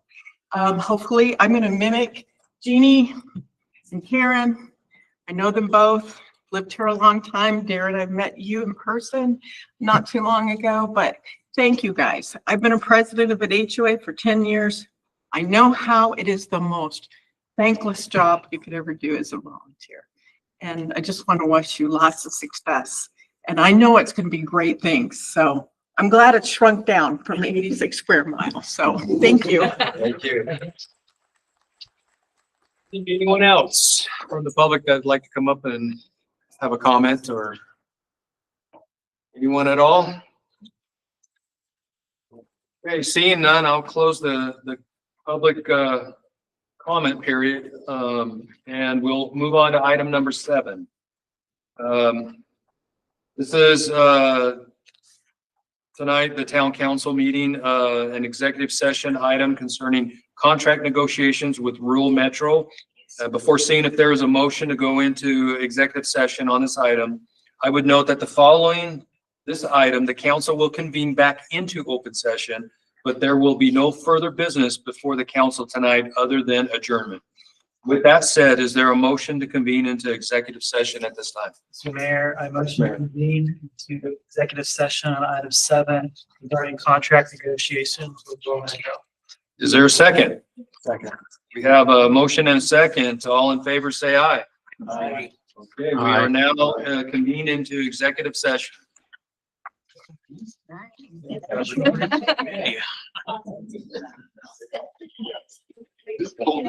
know they, I We know. will, we'll meet in this room right here behind us. We only have 24 to get in there. That I don't. How are you doing? Good. Yes, Eric, just you guys. And be in that. Yes. You're a pro already, Mike. My wife right down there. Yeah, right. Well, it's. Yeah, well, I've I've to see you. Juvenile County. That's my mom, that's my wife. Tiffany, and my You're dad. still involved, you know? And I'm sorry, your name again. Yes, I remember.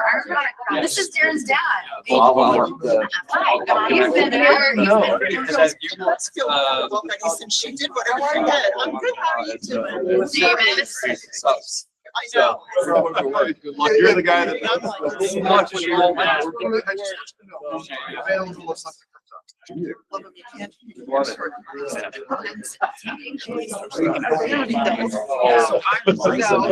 Hey, appreciate you. We look forward to And came back out or something. great success with you. Absolutely. Yeah, this is great, man. We're, Alan. Alan. We ready to go? Well, you're. Get home, we gotta get out of here. I ended up at CAC. Anyway. Sorry. I call it how it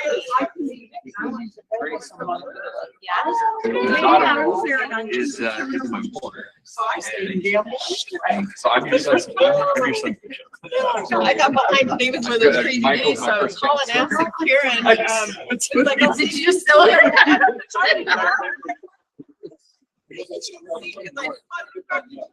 I know, they're excited. I'm looking at it. Yes. No, it didn't. I did my mind. Because it was them that said, oh, she's got, I apologize. You know where that is? Yes, I know where it is. I'm so embarrassed. So what we're doing is. No, I didn't go to that making a face. Of course you will. So I do know there was a lot. I am so glad. You're on the opposite side. Well, actually, I was team. You were sitting there. I was team Cooper. Yeah. Do you want to do those? We were waiting on my son. His kid was crying. Cooper's only other brother. That's what was holding up all of our money. I never had time to tell them that. So what's this change? No. Actually, it was hilarious because. Did you already make that? No, I see. Oh, man. It doesn't. Her like chef. How many? Right. This is the OG. He's the last one living. Yeah. I didn't know. Yeah, she lived, no, that is true. And I would love to see that. City. So I asked him, I was like, oh. No, she first. My name. You can't have the attorney. But I didn't know, I thought, well. And then.